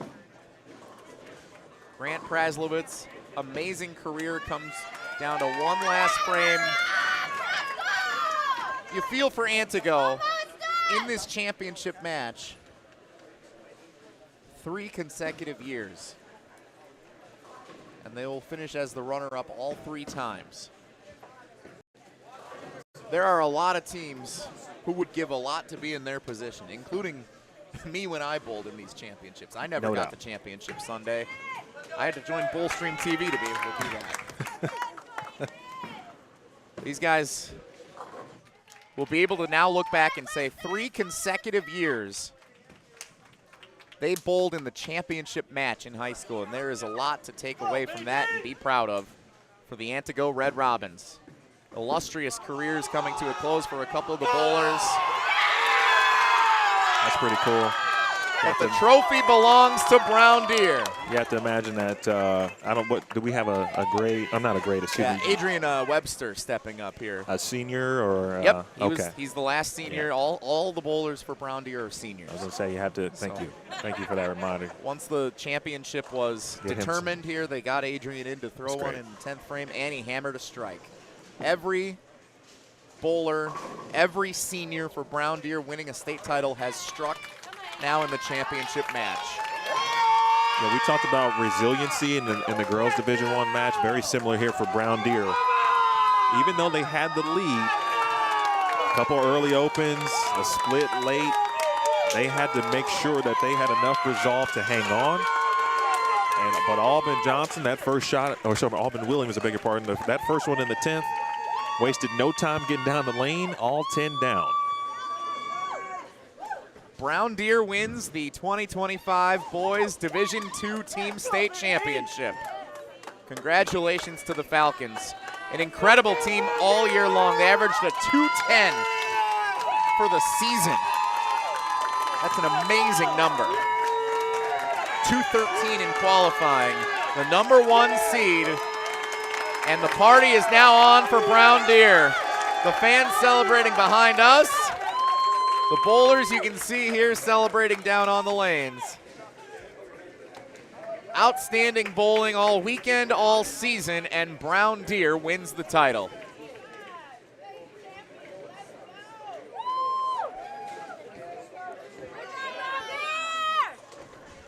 Antigo again comes up just short in the championship match. Could I get the BC Empress and the Stephen coaches? Brown Deer from District 1 wins the title. So we've now crowned 3 of our 4 champions for the team competition here at Rolling Thunder Lanes in Neenah. Brown Deer wins the Boys Division II Team State Championship. Merrill Tomahawk goes back-to-back in the Girls Division II Team State Championship. And Kenosha Indian Trail Shoreland Lutheran, the co-op program. Kenosha Indian Trail wins the Division I Girls Team State Championship. That leaves 1 yet to go. Number 1 seed Muskego, number 2 seed DC Everest in the Division I Boys Team State title match. Scheduled to start at 1:30. It looks like we might be just slightly ahead of schedule. So let's not say wait until 1:30 in full. We might get this thing started a little bit early. If you're joining us on BowlStreamTV, you're going to want to stick around if you're here for the Muskego match, because tell your friends it might start a little early. They've been known to do that here for the final match. So stick around. It's coming up, Division I. Muskego 9-5 on the season, second best record in District 1 in that West Division. They actually finished behind McGuanago's team, which was 10-4 on the season. So they didn't even win their division of District 1, Muskego. But a team that was hot last year made it to the stepladder semifinals. They finished in 4th place last year in Ashwaubenon. That was the best team finish at state since the team that finished in 5th place in 2010. I know that because I was on it. Muskego has never won the boys team state championship. They've won the individual championships, but they have never won the team state championships. DC Everest, on the other hand, the Evergreens came to play this weekend. This is a squad that we remember them from a couple of years ago. They were fiery, including last year. They beat Bayport in the stepladder final number 3. Or that was last night to advance to the championship. They finished 4th at state in 2023. That's what I was trying to get at here. So at Dales Weston Lanes in Wausau, their home center, they finished 4th in 2023. And that is the host of next year's state tournament, too. So there's a couple of seniors, Brody Dickinson, Aiden Hansen here for DC Everest, but several sophomores and juniors who are part of this team also. They have their eyes set on winning a title next year, but they want to win it this year, too. They want to have a chance to go back-to-back when they get home to Weston Lanes next year. Muskego, on the other hand, again, a team that reached the stepladder finals last year, a team that has been on the up-and-up after some down seasons. Muskego, a proud tradition, their high school bowling program. They have never competed in this championship match on Championship Sunday. This is a new height for Muskego, stepping in for a chance to try and bring home the first place trophy in Division I. Muskego and DC Everest coming up for the Division I Boys Team State Championship here at the 2025 Wisconsin High School Bowling Club State Championships. Jesse Nelson, Emil Williams Jr. here on BowlStreamTV. We're going to step aside, take a little break. We're not going to pause the stream. You'll be able to see everything going on here, but the orientation getting started, practice getting started, and we'll do a little more previewing of this championship match, the final of the day, coming up in just a little bit on BowlStreamTV.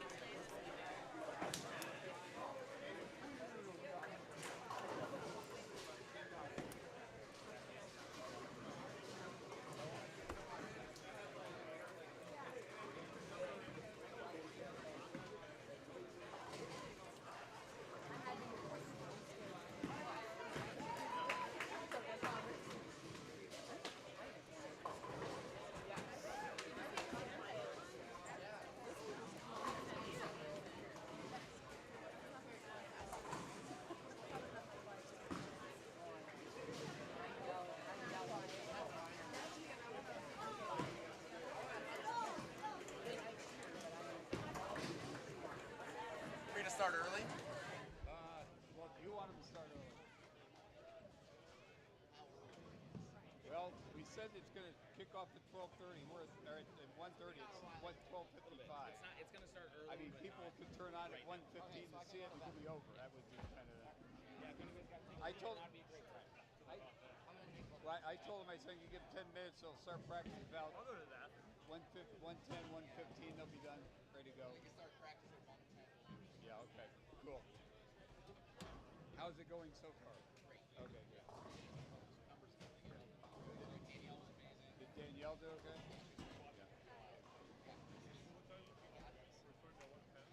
Yeah, practice to 110. Practice 110, and then they'll pull it 120.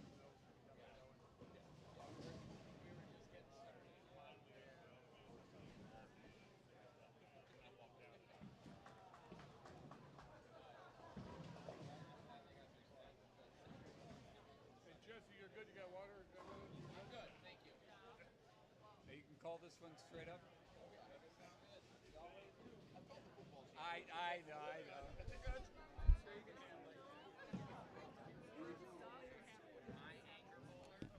Yes, sir.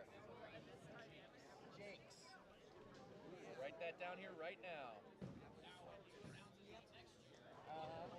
Jakes. Got it. Double storm Got bowlers bowling the 10:30 shift. After completion, we do have a couple of workers coming down collecting score sheets. Otherwise, you can turn them into the registration desk when you're done.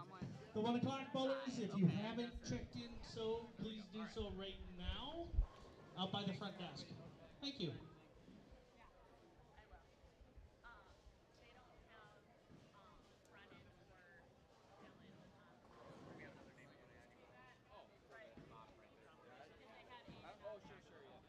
We'll probably start the actual game about 1:20.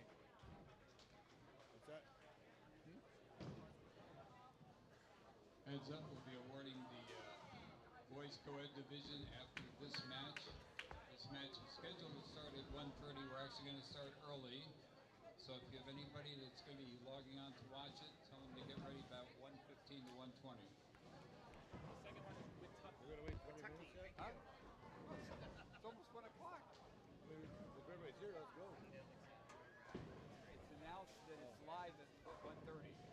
So if somebody's watching and says, okay, I want to see this match, I wouldn't worry about that. I asked them, we're going to start early, but we're not going to start this early. Because they'd be done by 1:30. Perfect. Go home. I understand. Well, I got to see a little bit of storm doubles done, so.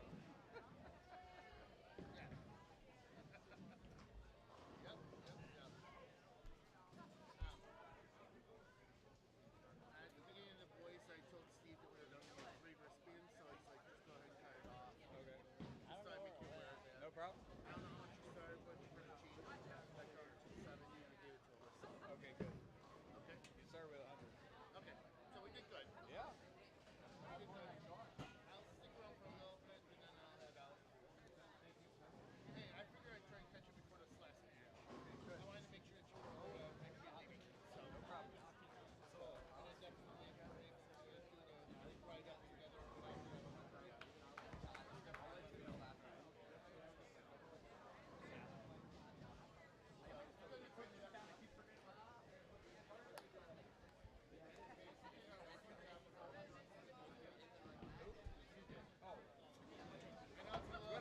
What I do.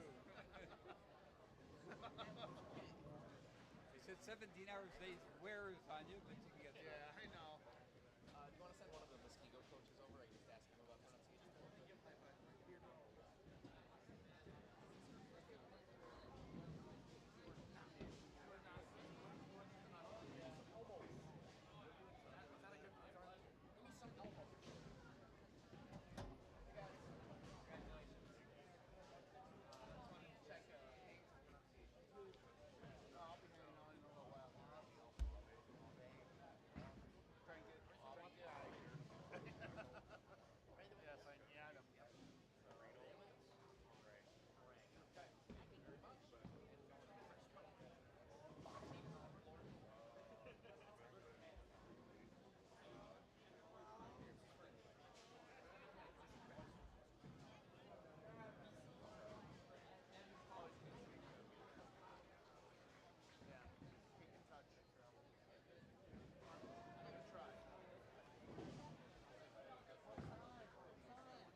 Let's hope so, right?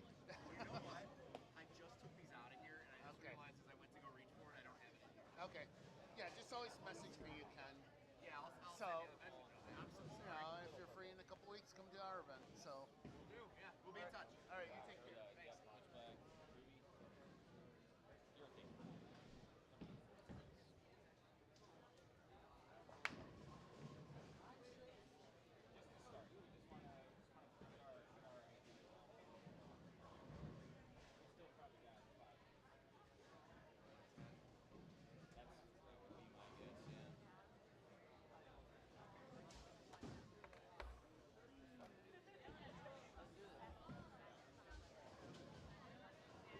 Get out of the way. Too ready.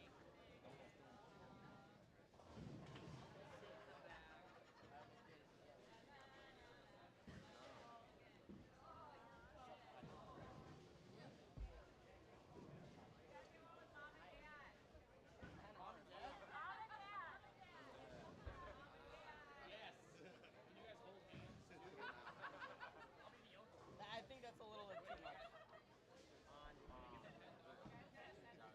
Can we get the pet? Or even probably somewhere. Bob's right there. I can't. Oh, there he is. Oh, he's got a monitor view. Oh, you got it. He just gets to watch the monitor. Yeah.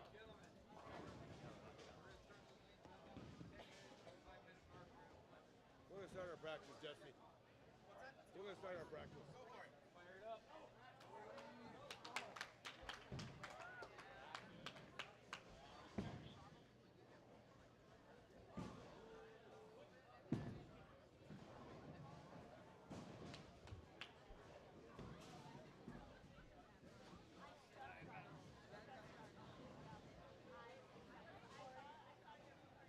Brown deer team's pretty awesome. Yeah, no, I just put that. It had fallen out.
right, ladies and gentlemen, it's been a great day of competition as we anticipated. One more champion to crown, boys Division I. And, of course, Jesse Nelson. If you're joining us for the first time, Jesse Nelson of ESPN Madison. My name is Emil Williams Jr., courtesy of BowlStreamTV. We've been here with you throughout the day. I want to thank Danielle McEwen, 9-time PWBA champion. She joined us for all of the singles competition this morning and the girls Division II and Division I broadcast. But simply put, my partner here has a devout interest in this one. He's been waiting all day long to get to this very moment. Jesse, why is that? Well, Emil, I bowled for Muskego. And up until this moment right now, the closest I have ever been to Championship Sunday was because of being with BowlStreamTV. And so today we have, for the first time ever, the Muskego program competing for the boys team state championship here at Rolling Thunder Lanes in Neenah. So that's coincidental for a couple of reasons. Number one, because obviously like my connection to the team. Also because the team that I had lost to, which our previous best state finish ever was 5th place until this team, Muskego, finished in 4th last year. Our best finish was 5th place. We lost to Neenah. So I've always had this spot in my heart that I was kind of upset with Neenah. They ended my high school bowling career. And now, here we are all these years later. We're in Neenah for the first time, Rolling Thunder Lanes hosting the Wisconsin High School Bowling Club State Championships. And here are the Muskego Warriors earning the #1 seed yesterday and winning their way here to the boys team Division I state championship match. We will call this impartially, I will say that. So There was some. For those who may be concerned. There was some concern. For those who may, yes, there was, and justifiably so, because I've done a lot of talking about them over the years. Great. I've called Muskego's high school football state championships. They've become a juggernaut in the state, in the Classic 8 conference for quite some time. I've called those impartially. I will do the same here today for all of our fans, so that those joining watching from Muskego, those joining cheering on DC Everest, and those joining simply to enjoy the bowling, the final state champion to be crowned here this afternoon. You will enjoy this as you would all of our other broadcasts here on BowlStreamTV. Two great teams, Muskego and DC Everest, ready to go. Practice is done. Got some announcements to make here, Emil.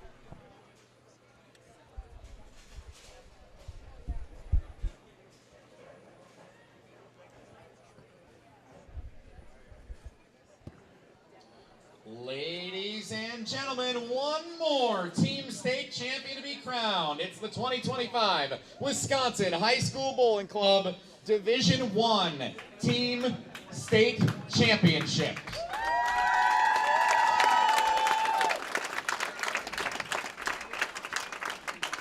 Introducing the two teams competing today. The #2 seed, DC Everest.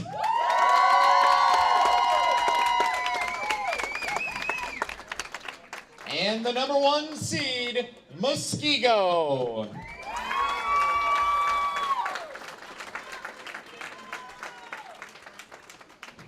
A reminder, trophy presentation will take place for both the Division I and Division II Boys Team State Championships upon the conclusion of this match. Let's give a round of applause for both of these teams competing for the Boys Division I Team State Championship. Good luck and good bowling.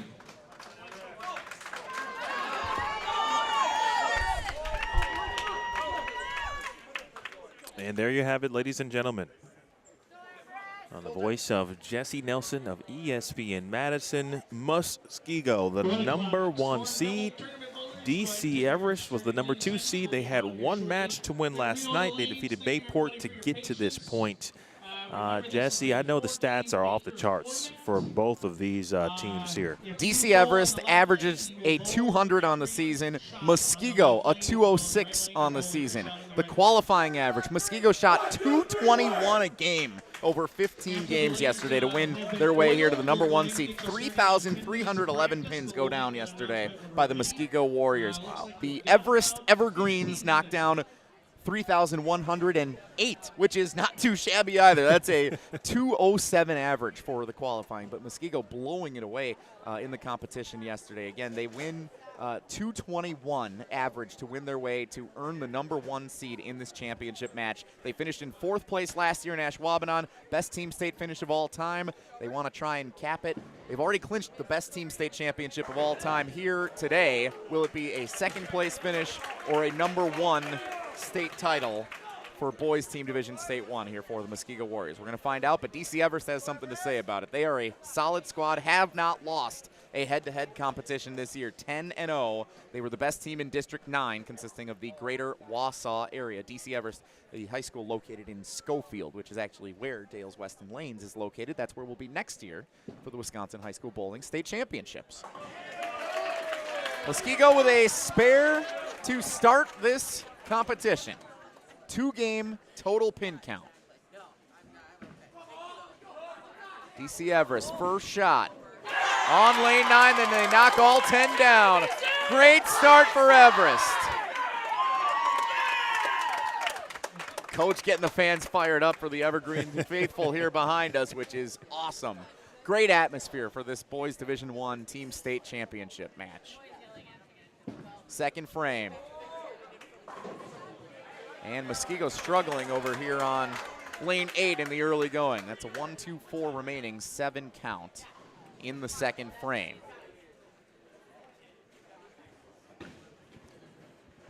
The bowler is Nick Olszewski, Jr. Everest, 2nd frame.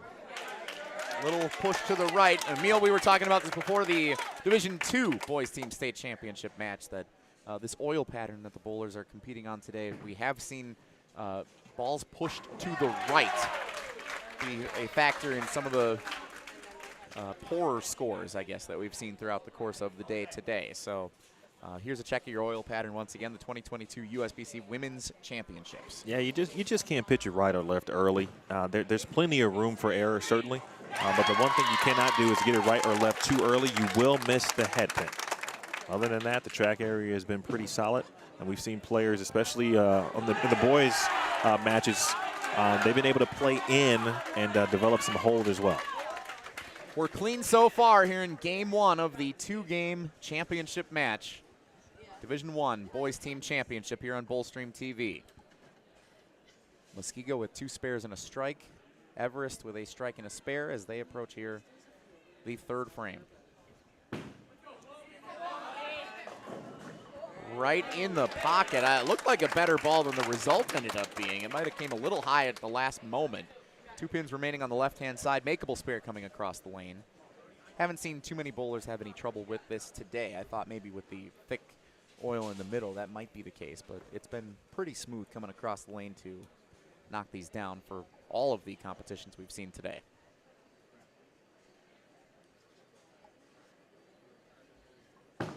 See if that remains the case here. Right at it and get them both. Clean through 3, both teams.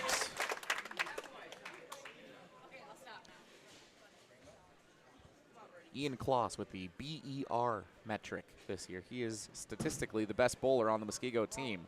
72.05. He's solid, too. He comes from a fantastic family. His dad, Chad, is one of the best. He's been one of the best in the state. Always performs nationally. Actually, Ian comes out to or up to Chicago and bowls a lot of local events in the Chicagoland area, including the Elite Youth Tour. Baker equivalency rating, the BER, if you're just joining us, factors in fill percentage, but also emphasizes strike percentage. That's how the singles qualifying field was determined this year in Wisconsin high school bowling. Great shot in the 4th frame for DC Everest. Strike in the 4th. Everybody's clean through 4. This is what you want from the Division I state championship match. Muskego working on a double. Into the 5th here, it's the anchor bowler, Dylan Auvey.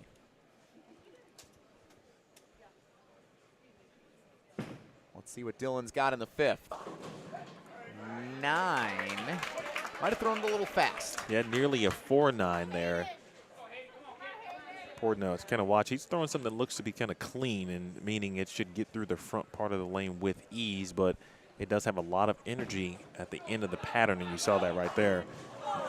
Meanwhile, DC Everest, and looks like a little bit of urethane usage on lane 9 at the moment for them. They leave a 10 pin, so these teams kind of mirroring each other here for the most part through the first 5 frames of the state championship match. 2-game total pin count.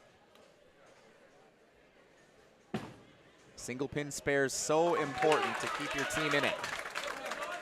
Avi connects for Muskego. This match undoubtedly it's going to come down to certainly some timely strikes, I think, but spare shooting, especially late, will be key in this one. It's probably going to be the difference when we get to game 2. Everybody's clean through 5, neck and neck here, halfway through game 1. Wow. Strike in the 6th, and here comes Muskego.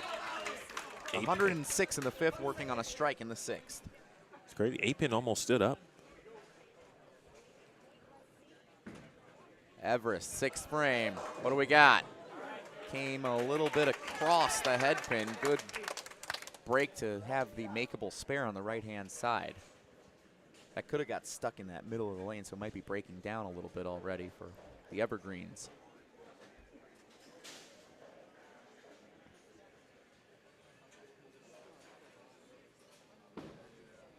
Gonna get them both. Right on it. And we're clean through 6. Did I just keep saying it every time? It tells the story. Scoreboard always tells the story, right?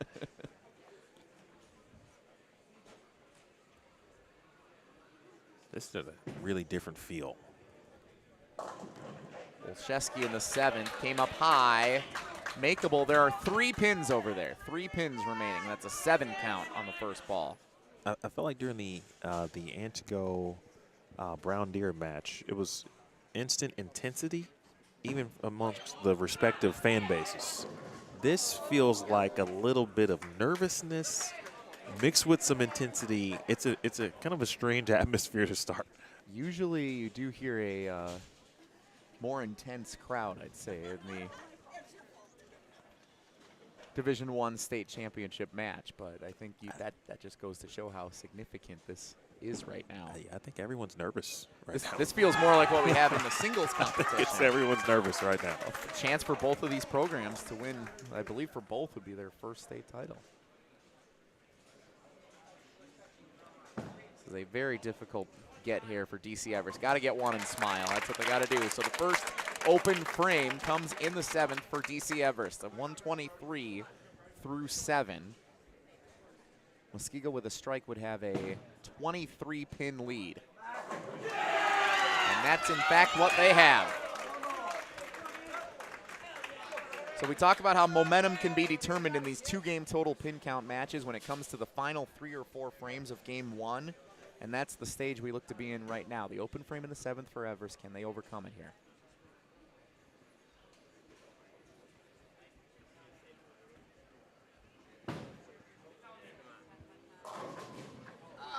Looks like that one bounced a little bit off the hand.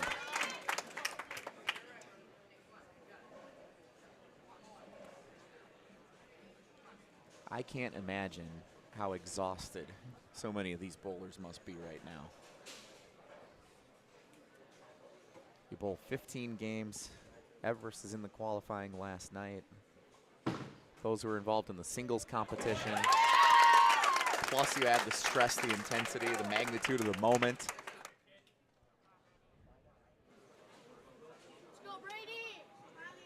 It's you know, it's all come down to this, right? The cliche, but it has. Ian Kloss, 9th frame. Got them all. That's a double for Muskego heading into the 10th. That one had to get on the horse, Jesse, and it had some giddy up off the hand of Ian Kloss, and I feel like he probably knows he missed right. But you know, that's kind of the difference, right?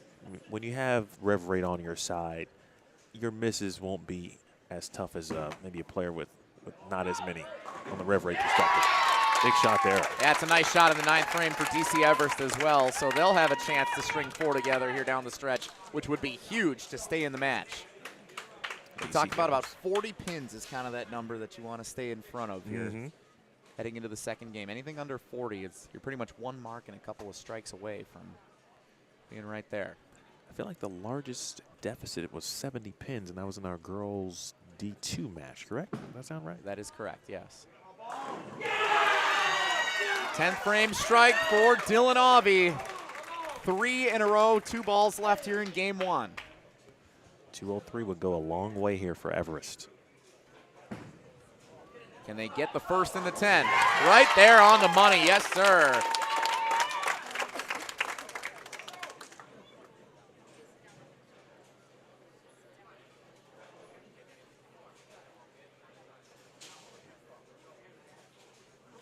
It's a big shot there for Everest. And their anchor utilizing urethane, and he's able to control. It looks like he's opting for control. Certainly of the 1-3, and he's got that really good shot there. Dylan Auvey, can he go for 4? No, push that one left. 7 count, so if he can get the 3 here, we'll be able to see what Muskego can max out at a second. And now Everest, if they could get 2 strikes here, would be right in this thing. 223 max for Muskego. Big strike for DC Everest. That was so big. And that is who in our anchor spot? I believe that's Brady Jakes. I didn't get the check of the lineup here before we got started, but I believe that's Brady. We don't have the names on the back of the jerseys like all of the other teams had this session. Good point, I just realized. For Everest. 223 for Muskego, which is right on par with how they've bowled at this tournament all weekend long, averaging a 221 through the 15 games of qualifying. Last ball for Everest, 203. 20 pin difference. We have ourselves a match here in Division 1. 20 pins, no big deal for the Evergreens of DC Everest to overcome here as they make the turn. The teams will switch lanes. 2-game total pin count is again what it comes down to. 2-game total pin count for the Division 1 boys team state championship. A 223 for Muskego in game number 1, a 203 for Everest in game number 1. 20 pins in front. Muskego with 10 frames to go. The 2025 Wisconsin High School Bowling State Championships. And it looks like we did get a confirmation that's Hayden Grzinski who was in the anchor position, where with all 3 strikes for DC Everest down the stretch. So that was a huge spot for the sophomore Hayden Grzinski to be able to come up with that massive moment for Everest to get back into this match, because they were trailing. It would have been a 40-50 pin difference had they not been able to strike out in the 10th. But they get a break from Muskego on the second ball. Everest capitalizes, and they are right in this thing with 10 frames to go. It's exactly what you would ask for. And that's why I said 203 would go a long way, right? No matter if Muskego had struck out or not, 203 was going to keep you within 30 pins. But now it's 20 pins exactly, and we all know that is that's nothing in a total pin scenario. So to me, it's basically even, especially from the start.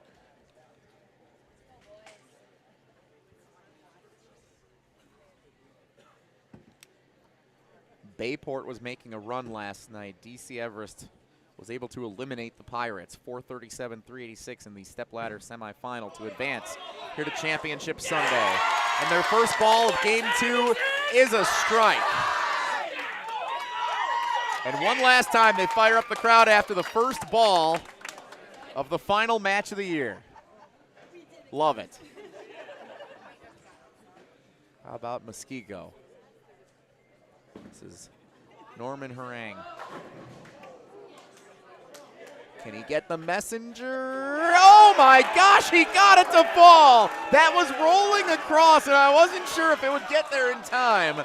And he got it. What a get for Muskego in frame 1. A huge break. Everest would have been right in a great spot to potentially take the lead had that pin not rolled over and knocked down the 10. And we did get the confirmation that it's good to go. Take a look at the replay here. So yeah, and this is in slow motion, so it's even slower. It felt this slow when we watched it live. That pin just rolls over, looks like it's going in the gutter, and at the last second just takes it down in the corner. First ball pretty far to the right for Everest here, so that's going to be a 1-2-10 spare opportunity, makeable. But facing that on lane 8, can Muskego capitalize on lane 9? 9 pins, no messenger coming over to help it out this time. They leave a 7 pin. Chance for a big spare here for Everest. Does he have it?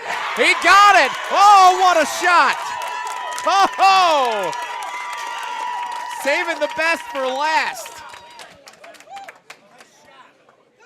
Incredible.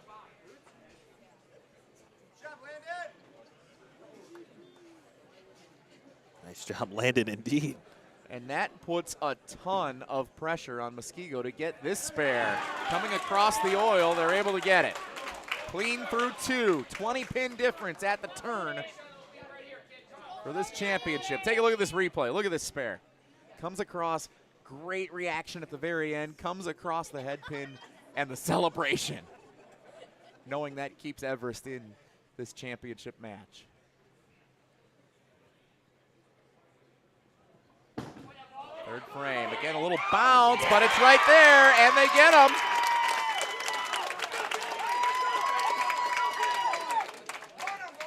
Forgiving oil pattern. You can get away with a couple of things that may not be perfectly executed, and that's exactly what just happened for Everest. They're in a good spot here now. Muskego needs to stay with it. And we're tied. Muskego with a 20-pin advantage because of the first game. In this game, we are tied through 3. The teams mirroring each other. Yeah, 2-game total pins. So for Muskego, all they've got to do, obviously tongue-in-cheek to say it, but keep pace with Everest. Everest is the one that's got to find the 3, the 4, the 5 baggers. Huge spot in this game in the 4th frame. Wow. This is getting interesting in D1. Here's Ian Kloss.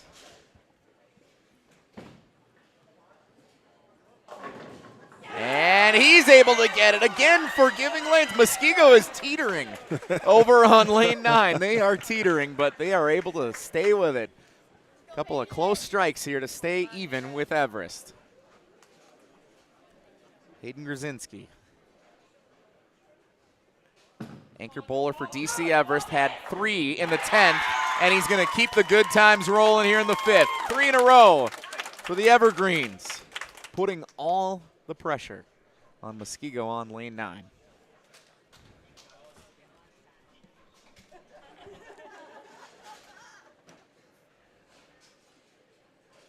This is everything you expected, without question.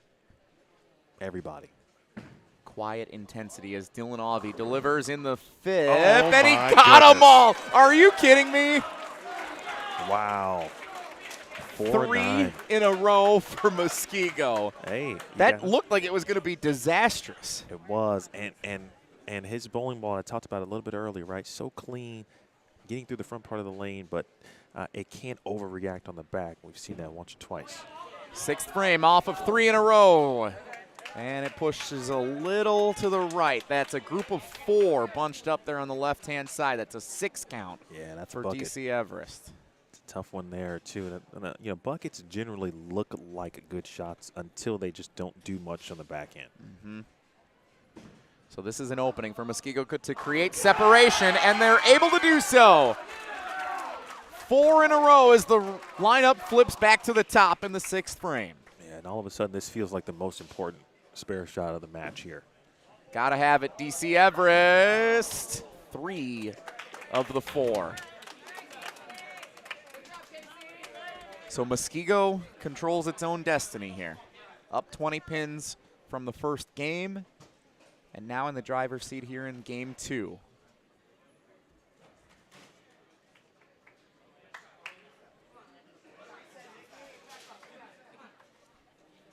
quiet intensity here at Rolling Thunder Lanes for the D1 Team State Championship.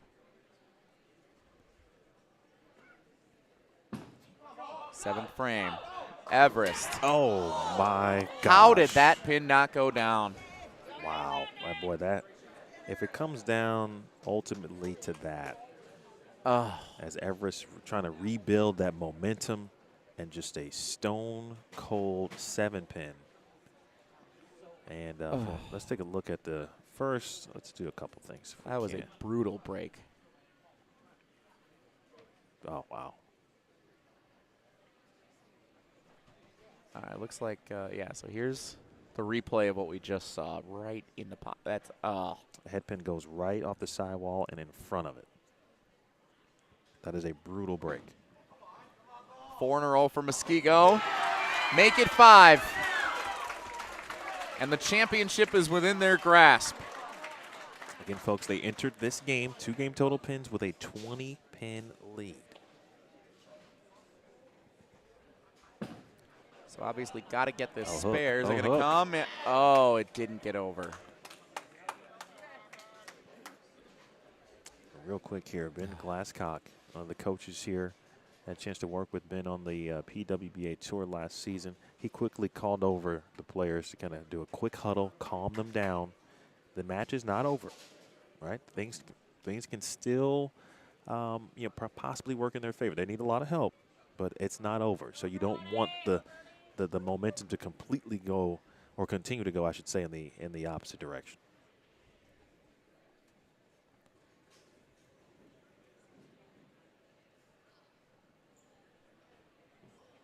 Three frames to go. And starting to look like trouble for DC Everest. It is, and Muskego is just going to calmly, been patient, waiting, watching, and now looking to put the stamp. Put it in the mailbox and send it to the state championship. Dayton Loreno. It's just Muskego's day. It's just their weekend. It's difficult sometimes for top seeds to get things done, but Muskego is right there to get it.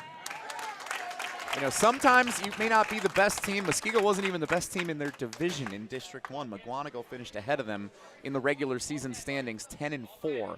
But when you get breaks like this, sometimes it just is going to shake your way. And you get hot at the right time. You go on a run here at the state tournament.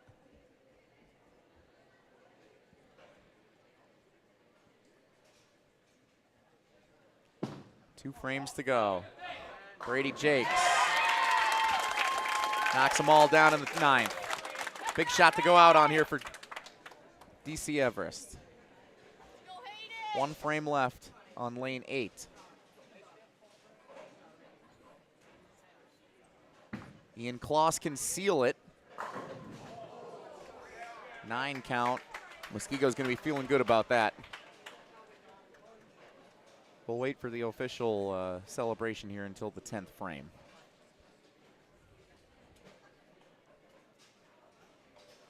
But Everest will wait here until Ian takes this shot at the spare.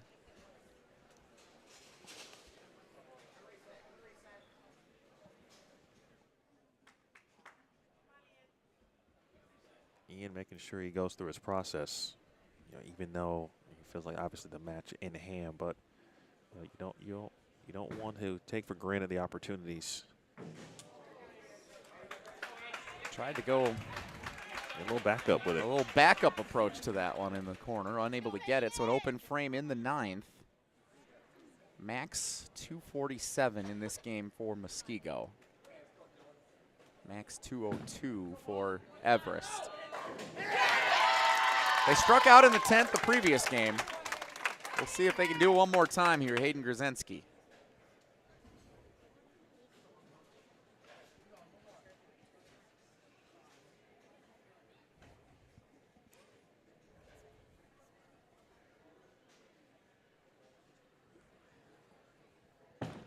Dylan Auvey, keep it on the lane, and Muskego's going to be in good shape. And why not just end up getting a Brooklyn strike?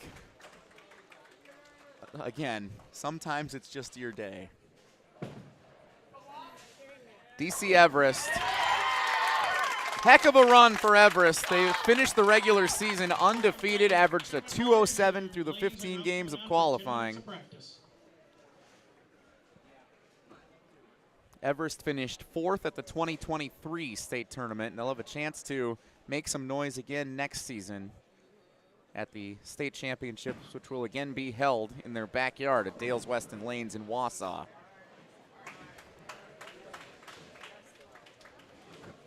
Great squad, a lot of returning players next year. They have a lot to be proud of this season. It's a heck of a performance for DC Everest. They toss a 203 and a 201 in the championship match. But this time, this tournament belongs to Muskego. It's over. And for the first time in program history, the Muskego Warriors have won the Division I Boys State Bowling Tournament.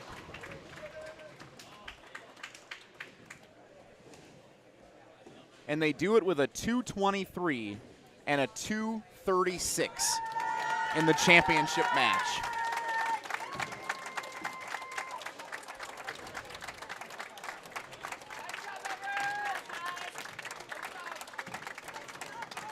Handshakes taking place as you see here on BowlStreamTV. We'll have our awards ceremony coming up in moments.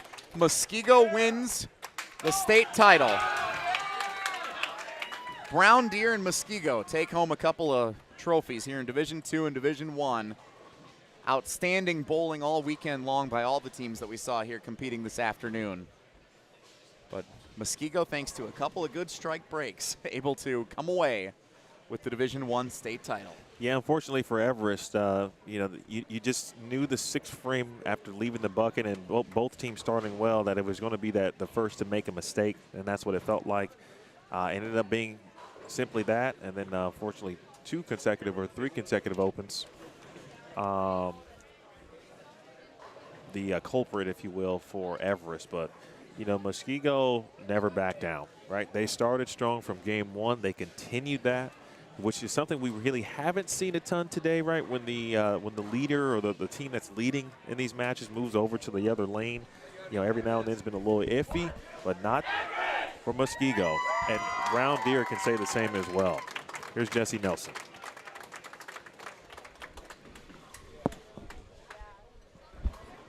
All right, once again, ladies and gentlemen, before our trophy presentation, let's give a round of applause to all the bowlers competing in the boys co-ed Division II and Division I team championships here this afternoon.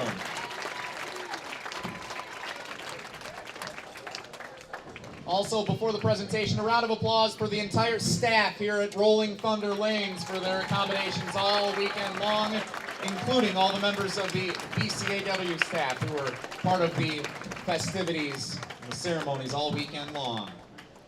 When we call your team's name, please go up to the approach. You can claim your awards and medals, and then pictures will be taken over by Lane 1. We begin with Division II. Congratulations to the 2025 Wisconsin High School Bowling Club Division II Boys Co-ed Team State Runners-Up, Antigo.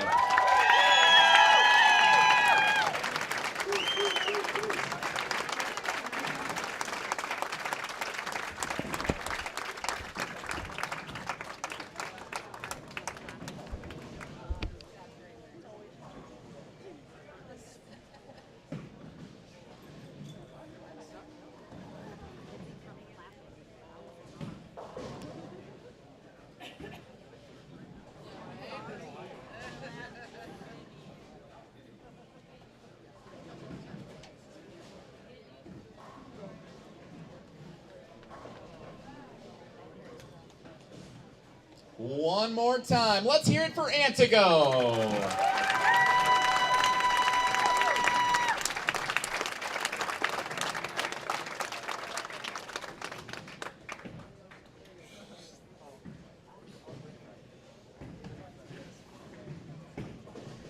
The 2025 Boys Co-ed Division II Team State Champions, Brown Deer.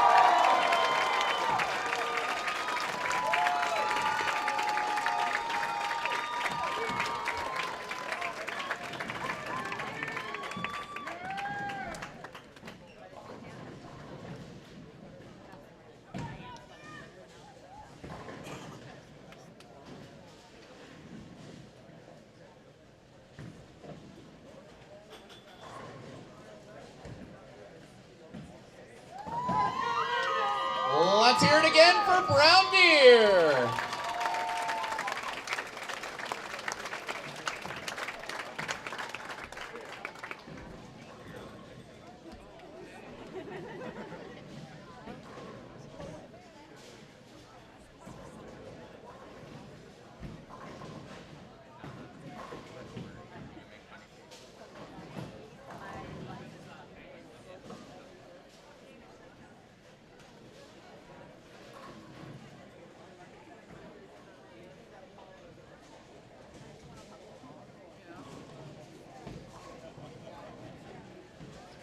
In Division 1, your 2025 Wisconsin High School Bowling Club state runners-up, DC Everest.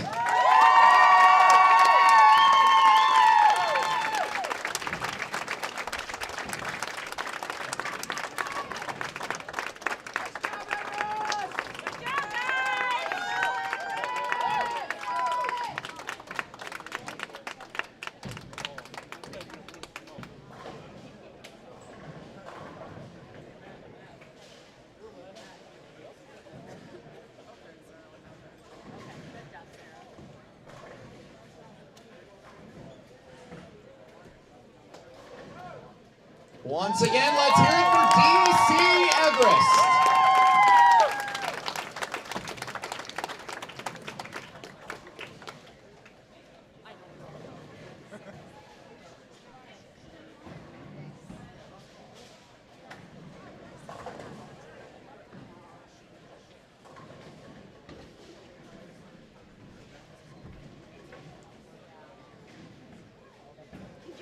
And that means there's one team remaining. Congratulations to the 2025 Wisconsin High School Bowling Club Division I Boys Co-ed Team State Champion, Muskego.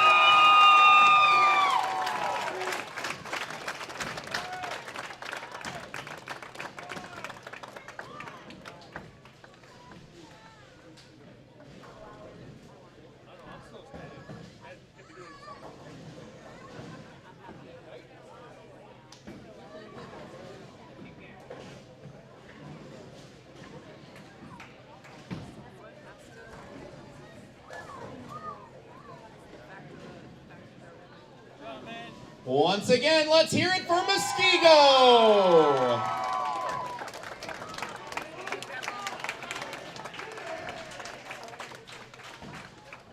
Ladies and gentlemen, thank you so much for coming out to Rolling Thunder Lanes in the 2025 Wisconsin High School Bowling Club State Championship. It's been a pleasure to be part of this all weekend.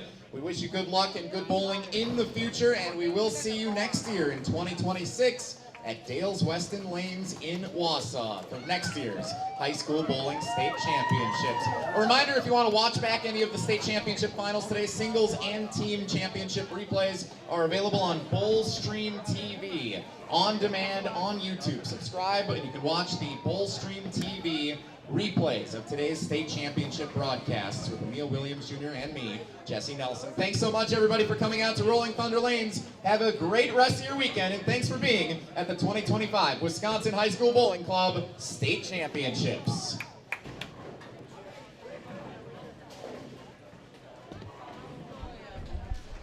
Good job as always, guys. Hope you enjoyed it. Hope the center worked out. It was a little chaotic in the center. Well, folks,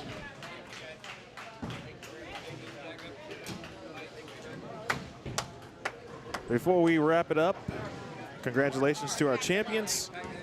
Jesse, first for the professional perspective, Muskego, heck of a team. DC Everest, I watched them get to this point, of course, last night. It was everything you thought it might be in a championship match. A lot of strikes. A lot of strikes. And that's what it comes down to. Who can string the most strikes together when you're in a two-game sprint? That's the ultimate factor. And we saw from all of the champions today, Brown Deer was able to string strikes together. Muskego was able to string strikes together. Kenosha Indian Trail and the girls side was able to do it in Division I. Like, that's the key to winning state championships when you're in a 2-game sprint. You've got to be able to find the way to string those strikes together. Outside of that, amazing bowling all weekend long, seeing the camaraderie of the team, seeing the fans supporting, and knowing that the game is so strong here in the state of Wisconsin, the youth level and across the board. So many great volunteers, so many great bowlers that are involved in so many competitions that know one another at the best levels and will continue to be part of this moving forward. This has been an incredible experience again, as always, this weekend. Can't wait to do it again next year. And then finally, from the personal perspective, as a Muskego alum, you watched it happen. This is a memory you probably will never forget now, having been on the call for a state championship of your alma mater. What's that mean to you? This is a once-in-a-lifetime opportunity for me, literally, because this is the only time that Muskego has ever won a state championship. I bowled for the program up until 2010 when I graduated. We finished in 5th place at state, and for a long time we said that was probably the best it was ever going to be. And last year they finished in 4th, and this year they finish in 1st. They win the trophy, and that is going to look awful good at Alpine Lanes with a little pizza and a little bit of the Italian sticks, and that's going to go right in the trophy case that my mom and dad helped put together at Alpine Lanes when they take that back home, because it is going to be a nice new addition for everyone to celebrate in the great city of Muskego. An outstanding performance, and I think of all the people that were part of the journey with me along this way. Obviously, my mom and dad being part of the program. My dad coached it for a couple of years after I had graduated. Mark and Janet Huss, who were the coaches when I was there. John Schieser, when I was there. He was a big part of that program. All the teammates that I had, Jeff and Danny and Rob and Joe and Justin and everybody. Like, this one's for all of them. Congratulations to Muskego. We all get to be proud today. The Warriors are state champs. Well, with that said, that is going to do it for us here today. A big thank you, of course, to the BCAW. They do a phenomenal job, of course, with the Wisconsin High School Bowling Club. Fantastic work. Wonderful champions, of course, all across team and singles, certainly. If you missed something, you can go back and watch, obviously, this team event, or both teams' event, I should say, and then, of course, singles as well. I want to thank Danielle McEwen. She was here courtesy of Storm all weekend. She joined us this morning for singles and for both of the girls Division I and Division II teams, events here on BowlStreamTV.